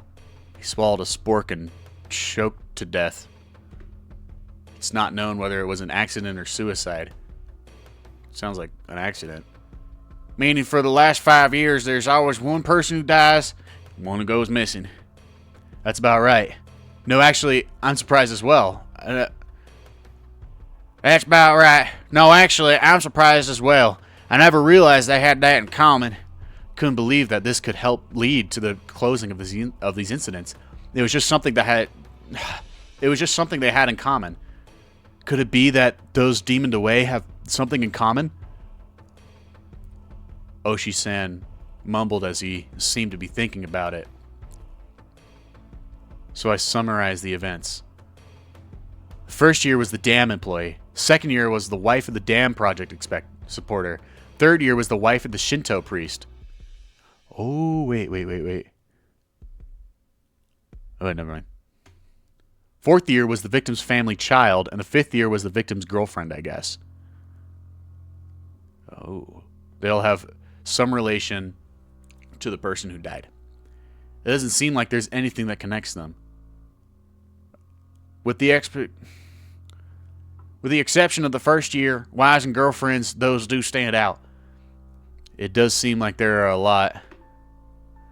Then that means the fourth year's victim's child was different. It would have really stood out if there was all married couples, except it's not just married couples, but parents and children as well. Come to think of it, I believe Tamataki-san also told me the younger brother is still alive and has moved, if I recall correctly. The child that went missing in the fourth year, who were they?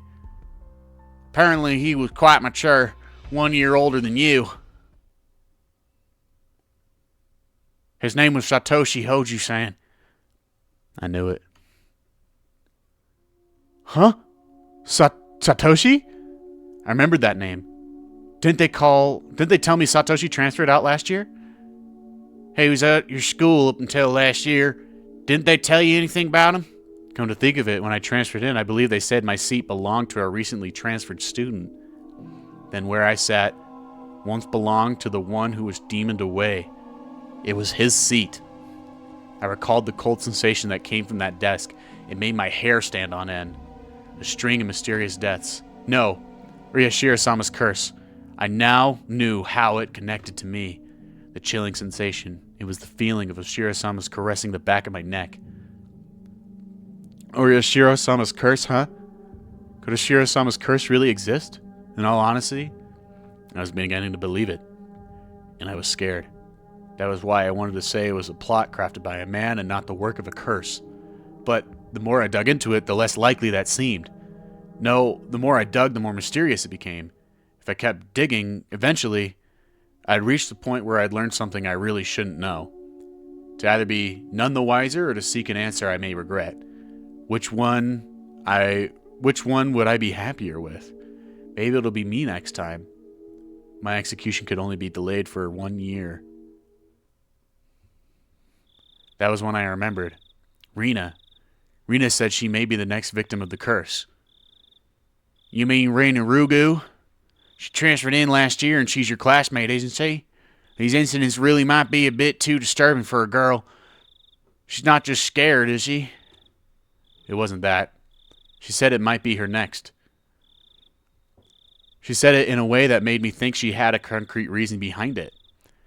It felt like she was convinced. Almost as if, you could say, she was frightened. Her sudden change in demeanor. That someone who looked like Rena but wasn't Rena. That might be unrelated.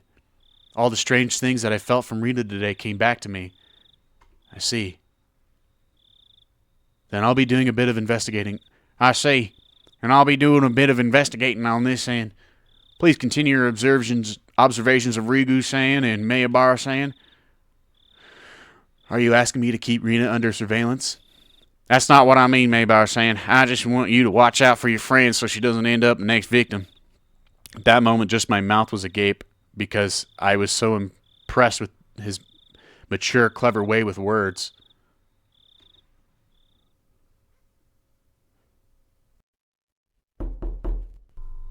A sudden knock at the door sent my heart racing. In an instant, I had pointlessly covered up the end of the receiver. Keiichi, get the door, please.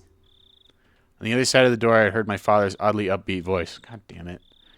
What could it be? It's so late. Sorry, my dad just came in. Can we leave it at this for tonight? Yeah. My apologies again for calling so late. If you find out anything else, please let me know. I'll tell you if I make any progress on this end. Well then, have a pleasant evening. Keiichi, hurry up and open up. Daddy's got his hands full. Fuck. What is Dad doing? I had stayed in the same position while on the phone the whole time, so my joints were aching. When I opened the door, I saw my father was standing there with a tray. On that tray, cookies and 2 cups of black tea, a fairly fancy spread for our household. There's even sugar and lemon slices on the side. Everything you could ask for. This was quite the show of hospitality. What's going on, Dad? What's all this for? Come now, don't play around, Keiichi. I'm coming in. Dad was in high spirits and had a smirk on his face, but for my entire life I've never seen him act this hospitable. What had gotten into him? So, what were you talking about? Jumped. It's not something I had kept from my father, but how could I explain to him I was talking to a detective, I'm assuming he was, this late at night? No, nothing much. Just a friend. I didn't mean the phone. She was here, wasn't she? Who? Rena-chan.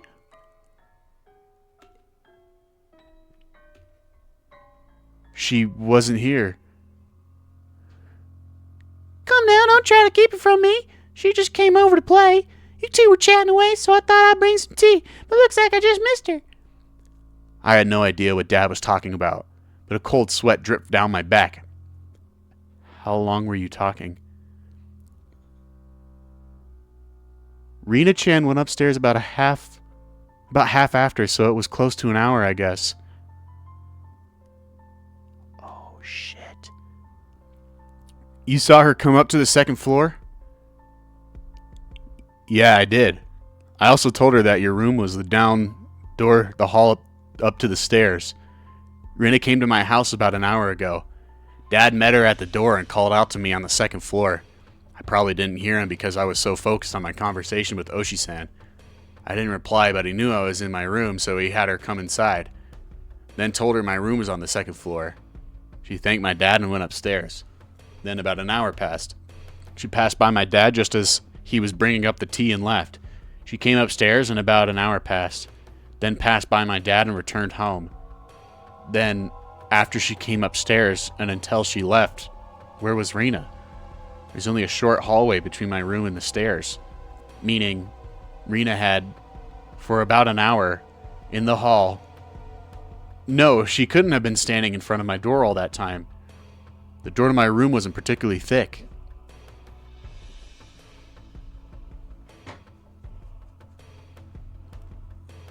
You could easily hear everything being said inside. All of the ominous things and all the nonsense I spoke to Oshi-san about began rushing through my head. Honey, don't tease him. Honey, don't tease him. More importantly, you need to clean up your studio. It's a mess again. Mom yelled at Dad from downstairs. Dad left the tray with me and went downstairs with a disappointed chortle. I followed my dad out of the room with my eyes. I looked down at the floor around the doorway where Rena might have stood all that time. Just now, as I was talking to Oshi-san with my back turned, Rena was standing a mere 6 feet away the whole time. All that time in this dimly lit doorway. What did she see? What did she hear? For what reason? As the steam from the 2 teacups ominously wafted and twisted, the aroma of black tea filled my room.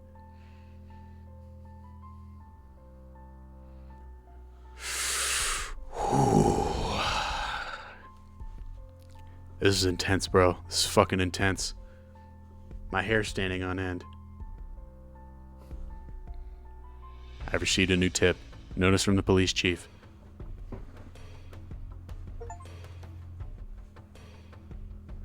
Lies. Light arena. Let's view some new tips. Notice from the police chief.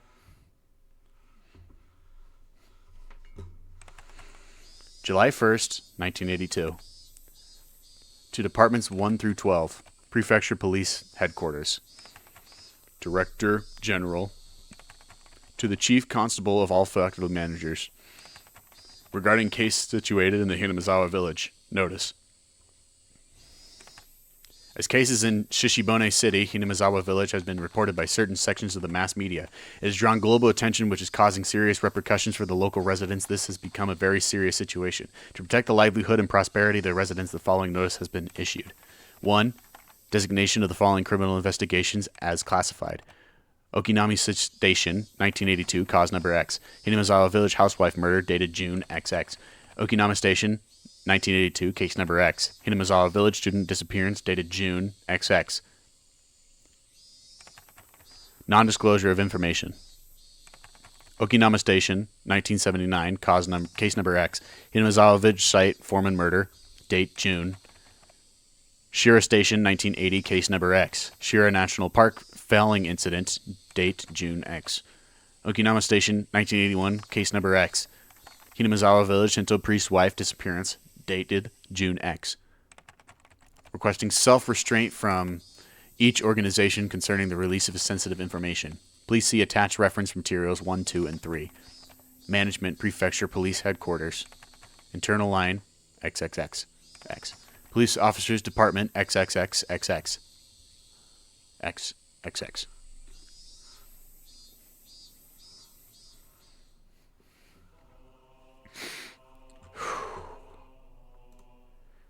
This is tense, bro. This is fucking tense. Saving low. We're finally on our second file. End of chapter 8. Monday, December 29th, 2029, 4:48 p.m. But that's the time that's this time! Yes.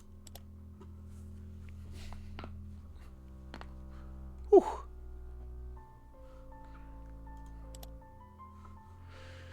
We're going to continue.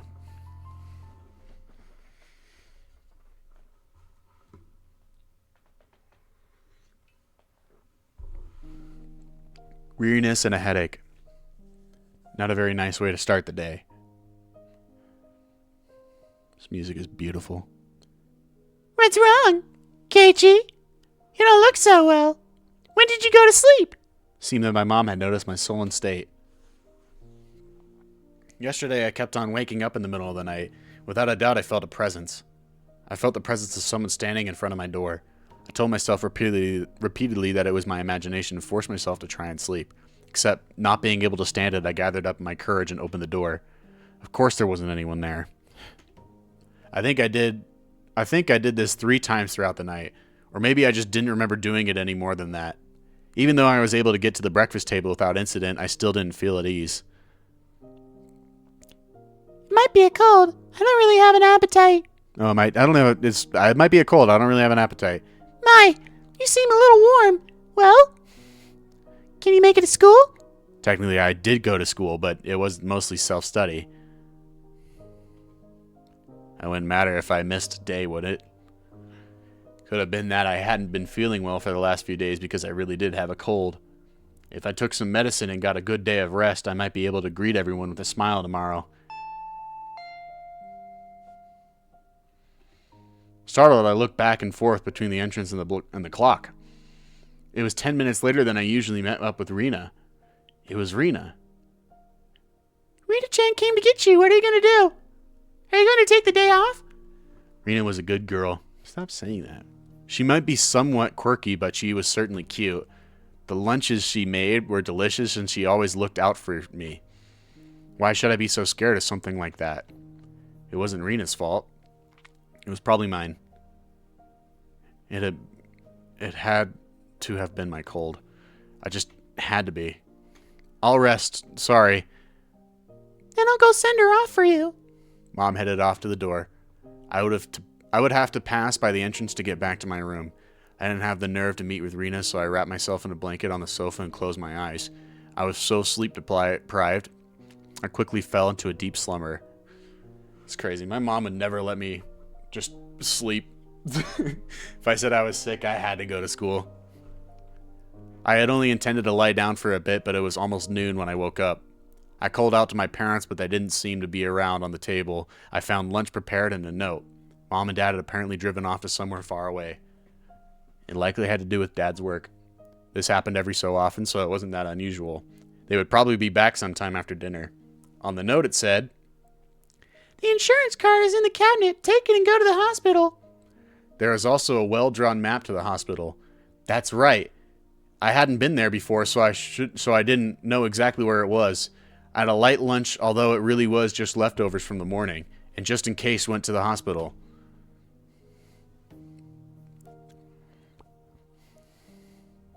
Normally, I'd never be here in the middle of the weekend. Just walking around like this had me feeling guilty. It was an odd feeling. Following my mom's map, I took a road I usually never I took a road I usually never used. After walking for a bit, the hospital's sign came into view. Airy Clinic. It was written on the rather stylishly on the sign. The clinic was very big, but based on the scale of the rest of Hinamizawa, it was far too grand. There was a parking lot and even a reserved spot for buses. They must be making a mint.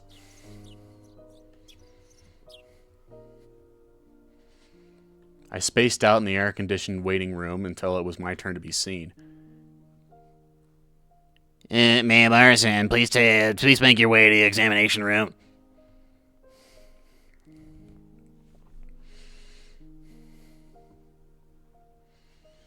After properly answering all the chatty doctor's questions, he responded with a old, "It's probably a cold." They gave me a shot and 3 days worth of medicine. I thought I was a little overboard, but it would be clear away the gloomy feeling I've been having lately. Then it was worth it. Probably just make you feel even sicker, bro, if you're not sick.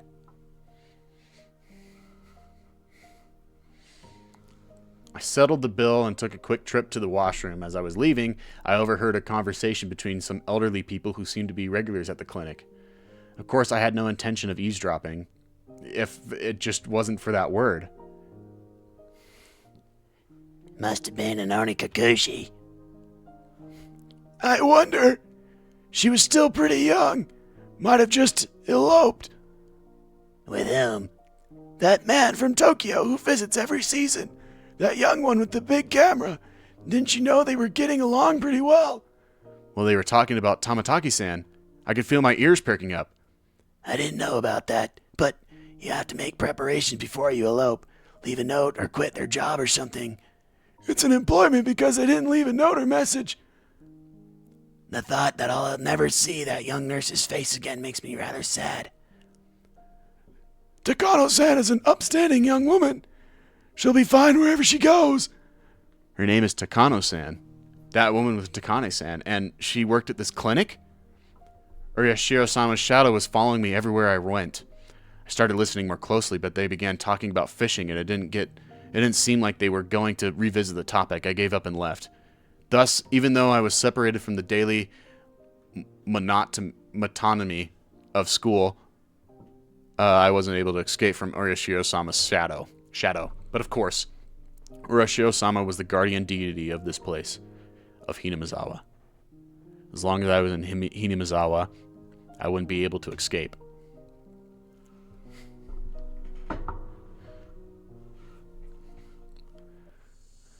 Maybe it was because I was walking outside, but my appetite had suddenly returned. I might as well buy a snack with the change from the examination fee on the way home. Contemplating that, I turned onto a familiar street. At that moment, I heard a car horn abruptly honk behind me. Was I really walking so far in the middle of the road where I'd be in a car's way? I moved farther off to the side, but the horn was still honking at me. I turned around, peeved. Maybar-san, good day to you. It was Oshi-san. He stepped out of his car, AC on full blast, and waved at me. What's up today? What's up today? School on break? Just not feeling well, so I took the day off. I was about to buy lunch and head back home. That's great. I'm just about to get lunch myself. Would you mind going together? And if you're not feeling up for it, then don't mind me. I was just going to lie down after going home anyway, and I didn't really have a cold. I doubt you'd want to eat at any of these local places. Let's go into town. Oh. I doubt you want to eat at any one of these local places. Let's go into town. It's a bit of a drive. Is that all right? I know a pretty good place. I'd finally begun to understand Oshi-san's roundabout way of saying things. He probably wanted to talk to me about stuff that would be difficult to discuss while in Hinamizawa.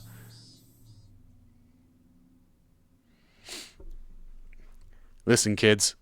If a man ever pulls up beside you and tells you to get in his car, don't listen to him. Just walk away. But just in this case, I want to know what happens.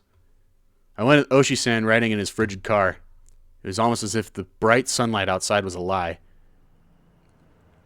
Sorry about calling you so late last night.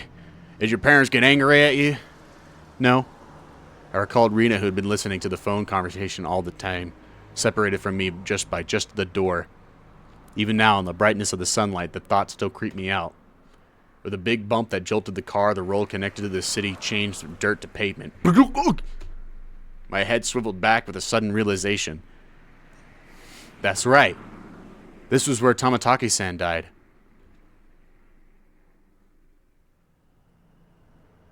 They've hit a snag on the investigation regarding Tamatake-san.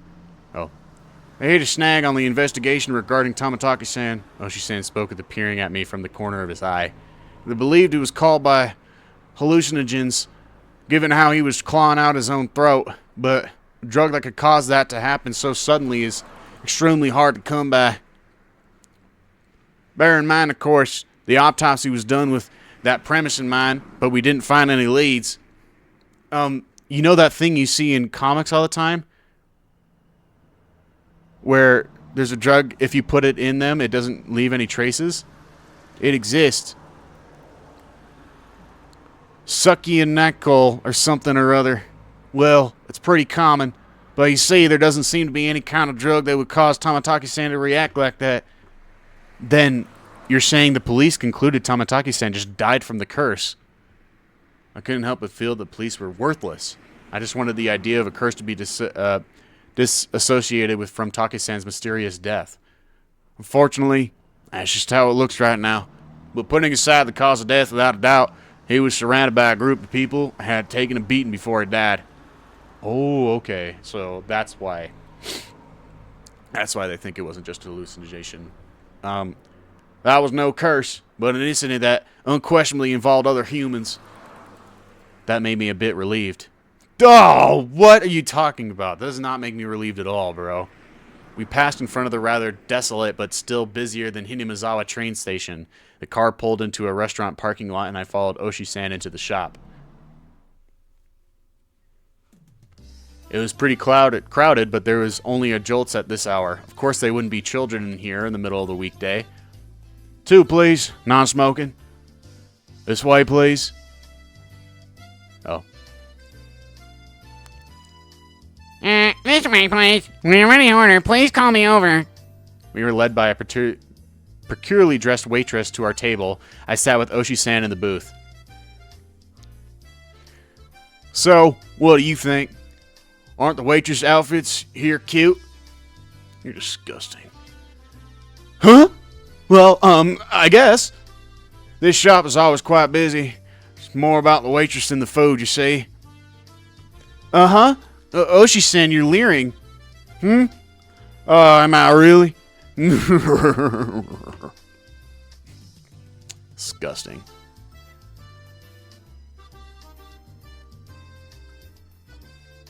Regardless of how the waitress looked, the food was decent enough.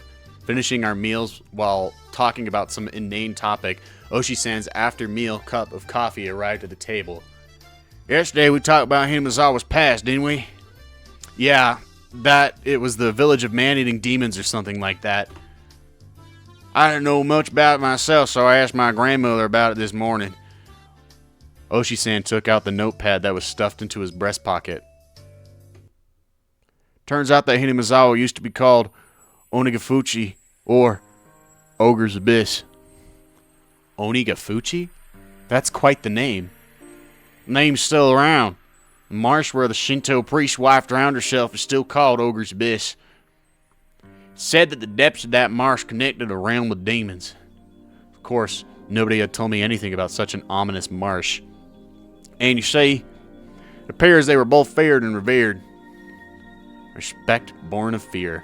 I guess you could say it was a kind of deification, a village of inhuman creatures.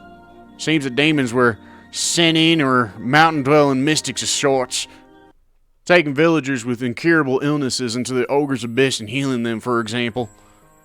Even if we're calling them demons, Tengu long-nosed goblins or sinning would be a more apt description. They don't seem like such terrible people, even though they were called demons. But they were still man-eating demons, according to the story my grandma... Oh, they are still man-eating demons, according to the story my grandma told me. As payment for treating the son's illness, let us eat the mother who brought him here, was apparently how things went. Let us eat the mother who brought him here. Ooh, that's crazy. The price of curing her son was herself? That's unsettling. Of course, the mother took her son and ran. Then, you see, all the people who lived in Onigafuchi, demons chased them down, round them up, and captured them. Oh. The entire village. Apparently, that's quite a frightening thing to imagine.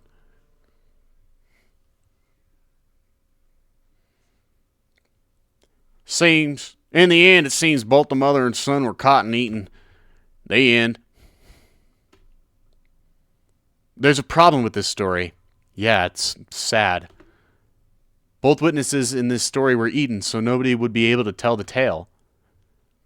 Huh? There are plenty of old fables like this. In contrast to the ghastly tale, Oshi-san laughed heartily with sipping his coffee. But well, there are quite a few other tales where the demons from Onigafuchi band together to capture their prey. I recalled that Mion said all the villagers united and fought against the dam construction. I saw similarities with how that part about unification overlapped. Normally they hunted down a single person and they chose who it was going to be beforehand. Huh? That caught my attention. Oshi-san also appeared to be pondering what it meant. Excuse me. My grandmother told me that you mustn't never interfere with the demon's hunt. You should just hole up in your house and hide under the covers, she said. So what does this all mean? It means you mustn't ever help or protect the prey. As long as you don't disturb the demon's hunt, no harm will fall upon the villagers. Seems there's that kind of rule. Basically, don't help the victims. Pretend you didn't see the atrocities, in other words. What happens if you break the rule? Well, they're man-eating demons after all. Many parts of that tale caught my attention. Parts of the story he told me overlapped his theory that the perpetrators were all in the village of families. Even if it wasn't the whole village, it was conceivable that the villagers were hiding under their covers and leaving them to die when there's a group that was on their hunt, wasn't it? I didn't dare speak it. Then Ushi-san, I guess it looks like it's either the village families or a group of villagers perpetrating the crimes. What do you think, Mayabar-san? Excuse me. Another cup of coffee, please. That's what I wanted to know. Seemed that we both were waiting for the other to say the last part. I waited for the waitress to finish pouring coffee before speaking. Last year I had a nagging feeling when Satoshi-kun disappeared, Oshi-san muttered as he watched the milk swirl around in his coffee. So those friends of Satoshi-san, meaning your group of friends, Mayabara-san, I had a bit, really just a little bit, okay? Background checking done on them. If Oshi-san had said this to me before, I would have been furious, since he told me earlier not to suspect my friends. But as I was now, I couldn't. This might sound stupid, Mayabara-san. If you feel that stupid, please say so. I'll just stop. Oshi-san was wearing the most serious expression that I had ever seen from him. It was as if he was telling me to prepare myself and listen. There were quite a few things I regretted hearing from Oshi-san, but none of them were as threatening as this. A little voice inside me was screaming like an alarm. Stop, Keiichi. This was probably the last one. I took a deep breath and silenced that voice. I would not run from the truth. Please. That was all I could utter. Oshi-san stared into my eyes silently for a few moments. After he was certain I was ready, he began. Victim of the incident the first year was the overseer. A few weeks prior, he had an altercation with Mion Sonozaki-san. Multiple altercations. Oshi-san had said before that Mion had defied the dam project vehemently. Well, it wasn't hard to imagine how she'd be if she got worked up. In the second year, the married couple who supported the project died in that accident, right? They had a daughter. Her name is Satoko Hoju-san. Wait, Satoko's... Whoa. Satoko's parents died in falling over the railing? That was her parents? Huh? Satoko meaning... Satoko? Yeah, duh. Oshi-san told me that my voice was too loud. I realized it as well and quickly quieted down. Shinto priest and his wife who died in the third year, you see. Their daughter is Rika Furuta-san. Rika-chan was... a housewife who died in the fourth year? You know already, don't you? It was a step-aunt of Satoko Hoju-san. She was in her aunt and uncle's custody, as she had lost both of her parents in the accident. She lived in the victim's house. Dude, that's fucked up. I could tell my lips were getting dry. I didn't even have the wits to keep my mouth from hanging agape. I had thought it was nothing but a bizarre incident, one that I could easily distance myself from. But clicking and clacking, it had snuck all the way to my feet. The one who disappeared the fourth year, by the way, he was Satoko-san's older brother. Oh man, that's fucked up, bro. What? Just wait a second. I took everything I had to finally say that. I gulped down a glass of water and once again I wiped my face with a napkin. Calm down, Keiichi Mayabara.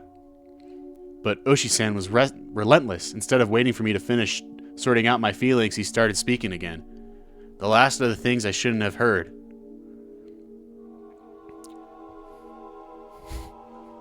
Crazy face. All the victims seem to be connected to your group of friends. That has to just be a coincidence. Mayabara-san, keep it down. Everyone's looking. Mion, Satoko, Rika-chan. So what if they're connected? You're telling me all of my friends? It couldn't be. It just couldn't be. Oh, Rena is different, isn't she? Rena isn't connected with the victims at all. Rena Rugu-san was living in the suburb of Ibaraki Prefecture up until last year. Well, it's true she hadn't directly met any of the victims. Oh, wait, this is him. He said in a roundabout way. Is he saying she's also connected? Actually, I looked into her before. Rugu-san moved away to Hinamizawa. She was suspended from school. It seems she went through her school building and broke all of the windows. Rena did that? She broke all the windows at her school? That same silly Rena had? I couldn't even imagine it. Seems that after her 3-day suspension, she didn't return to school. She went to a neurologist and was diagnosed with dysautonomia. She was given weeks of counseling and medication. I wonder if it was something like a nervous breakdown. I heard that it happened to people who were really methodical or overly sensitive. Neither of those match Rena's easygoing personality. And in the counselor's medical report, he recorded all the conversations he had with Rena, saying, "It shows up. And quite a bit at that." What did? I pressed forward carelessly. There couldn't be anything more for me to regret. She mentioned the word Oyashiro-sama. It felt like someone's stone-cold hand was caressing my back. Why? Why had Rena spoken to Oyashiro-sama before she even came to Hinamizawa? Seems that Oyashiro-sama has spoken of was like a ghost appearing in her house every night, standing over her pillow looking down at her. My mind froze. I couldn't process what I was being told. While after that, she moved to Hinamizawa. Ah, that's right. She's not an outsider. Huh? Oh, shit. According to their residency register, the Rugu family used to reside in Hinamizawa. Rena-san moved to Ibaraki right after she finished elementary school. My mind went completely blank. It was similar to the static you'd see in a blank TV channel. My ears began ringing as I lost all sense of comprehension. Mayabar! Mayabar-kun! Mayabar-san, are you alright? Shall we stop? Those words brought me back. I couldn't let it end here. And I understand, Rena. Then, how about the last victim? Oh, now I understand Rena. Then, how about the last victim, Tomataki-san? Who was he connected with? Irritated, I let out a final reprisal. Well, duh, it's Mion, bro. All of them. Duh, because they... Okay, whatever. Have you forgotten, Mayabar-san? Didn't you all spend the night of the festival together? Quite merrily? Quite a few of the officers saw you enjoying yourselves. Now, there was nothing I could respond with. I fell silent as my brain turned to mush. We should get going. Mayabar-san, did you take your afternoon medicine? I had completely forgotten about the medicine I had gotten today with Oshi-san said that. I got another glass of water and I left the shop after I chugged it down. We got in the car and returned to Hinamizawa via the rough road. I never really paid attention when I was on my bike, but did cars normally shake this much? It was almost as if the road was desperately trying to tell me something. That big jolt was from the difference in elevation of the road when it changed from the cement to dirt. I was certain that I heard Tomataki-san's screams. I sat in silence, just letting myself be shaken by the car. I'll drop you off at your house. You missed school because you were ill, correct? My apologies for the long conversation.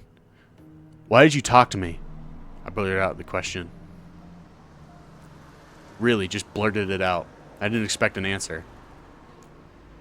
I did check with you first, didn't I? If we should just stop. Not that!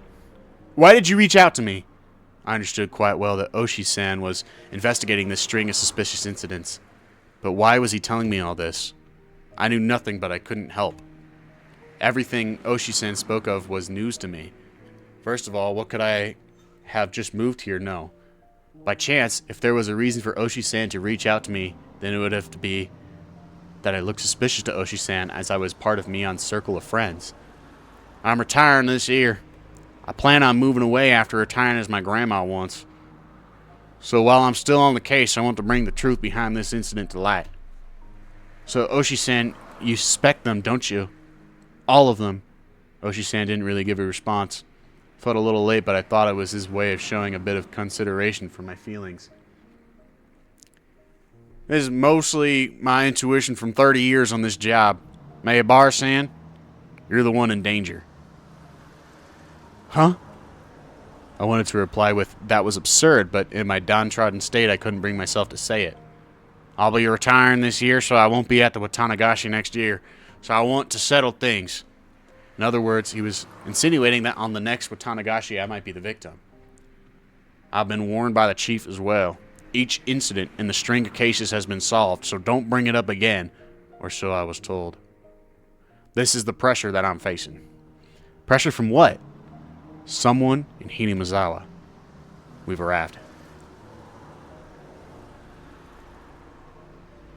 Is this fine? After some time, the car finally reached the path to my house. The clock read 2 p.m. I was surprised so little time had passed since we ate. It was hot outside the car. The chirping of a higurashi hurt my eyes. Ears, I think, actually, is what it said. I won't mind if you just forget everything I told you today, but I'm still going to keep investigating. I'll end Oyashiro-sama's curse this year. Believe it. So you're saying I should contact you if anything happens? It's fine. Just contact me when you feel you have to, Maybar-san. I wasn't collected enough to understand Oshi-san's roundabout way of saying it. Be sure to take it easy. Sorry for throwing all this at you while you're taking a day off because you're sick. I didn't really give any sort of response. I'll always be on your side. If anything, believe that. I'll be off now. Tires crunched over the dirt road as the car made a U-turn and disappeared into a cloud of kicked-up dust. It felt like I was watching a boat only throw me a lifesaver in a shark-infested waters before disappearing into the distance. That was the first time I thought Oshi-san was being unfair, telling me I was going to be the next victim than just saying to contact him if something happened. That wasn't a criminal investigation. He was fishing. And I was just the bait dangling off the line. Would the fish be the perpetrator? Or was it really just Oyashiro-sama's curse? Either way, the bait would be swallowed whole. Damn it! I don't want to die! For some time, I could do nothing but stare at the puddle of water left behind by the AC from the car. Higurashi, When They Cry. What a fucking beautiful chapter. That was so awesome. We got so many answers. I am so psyched to hear the next bit of it.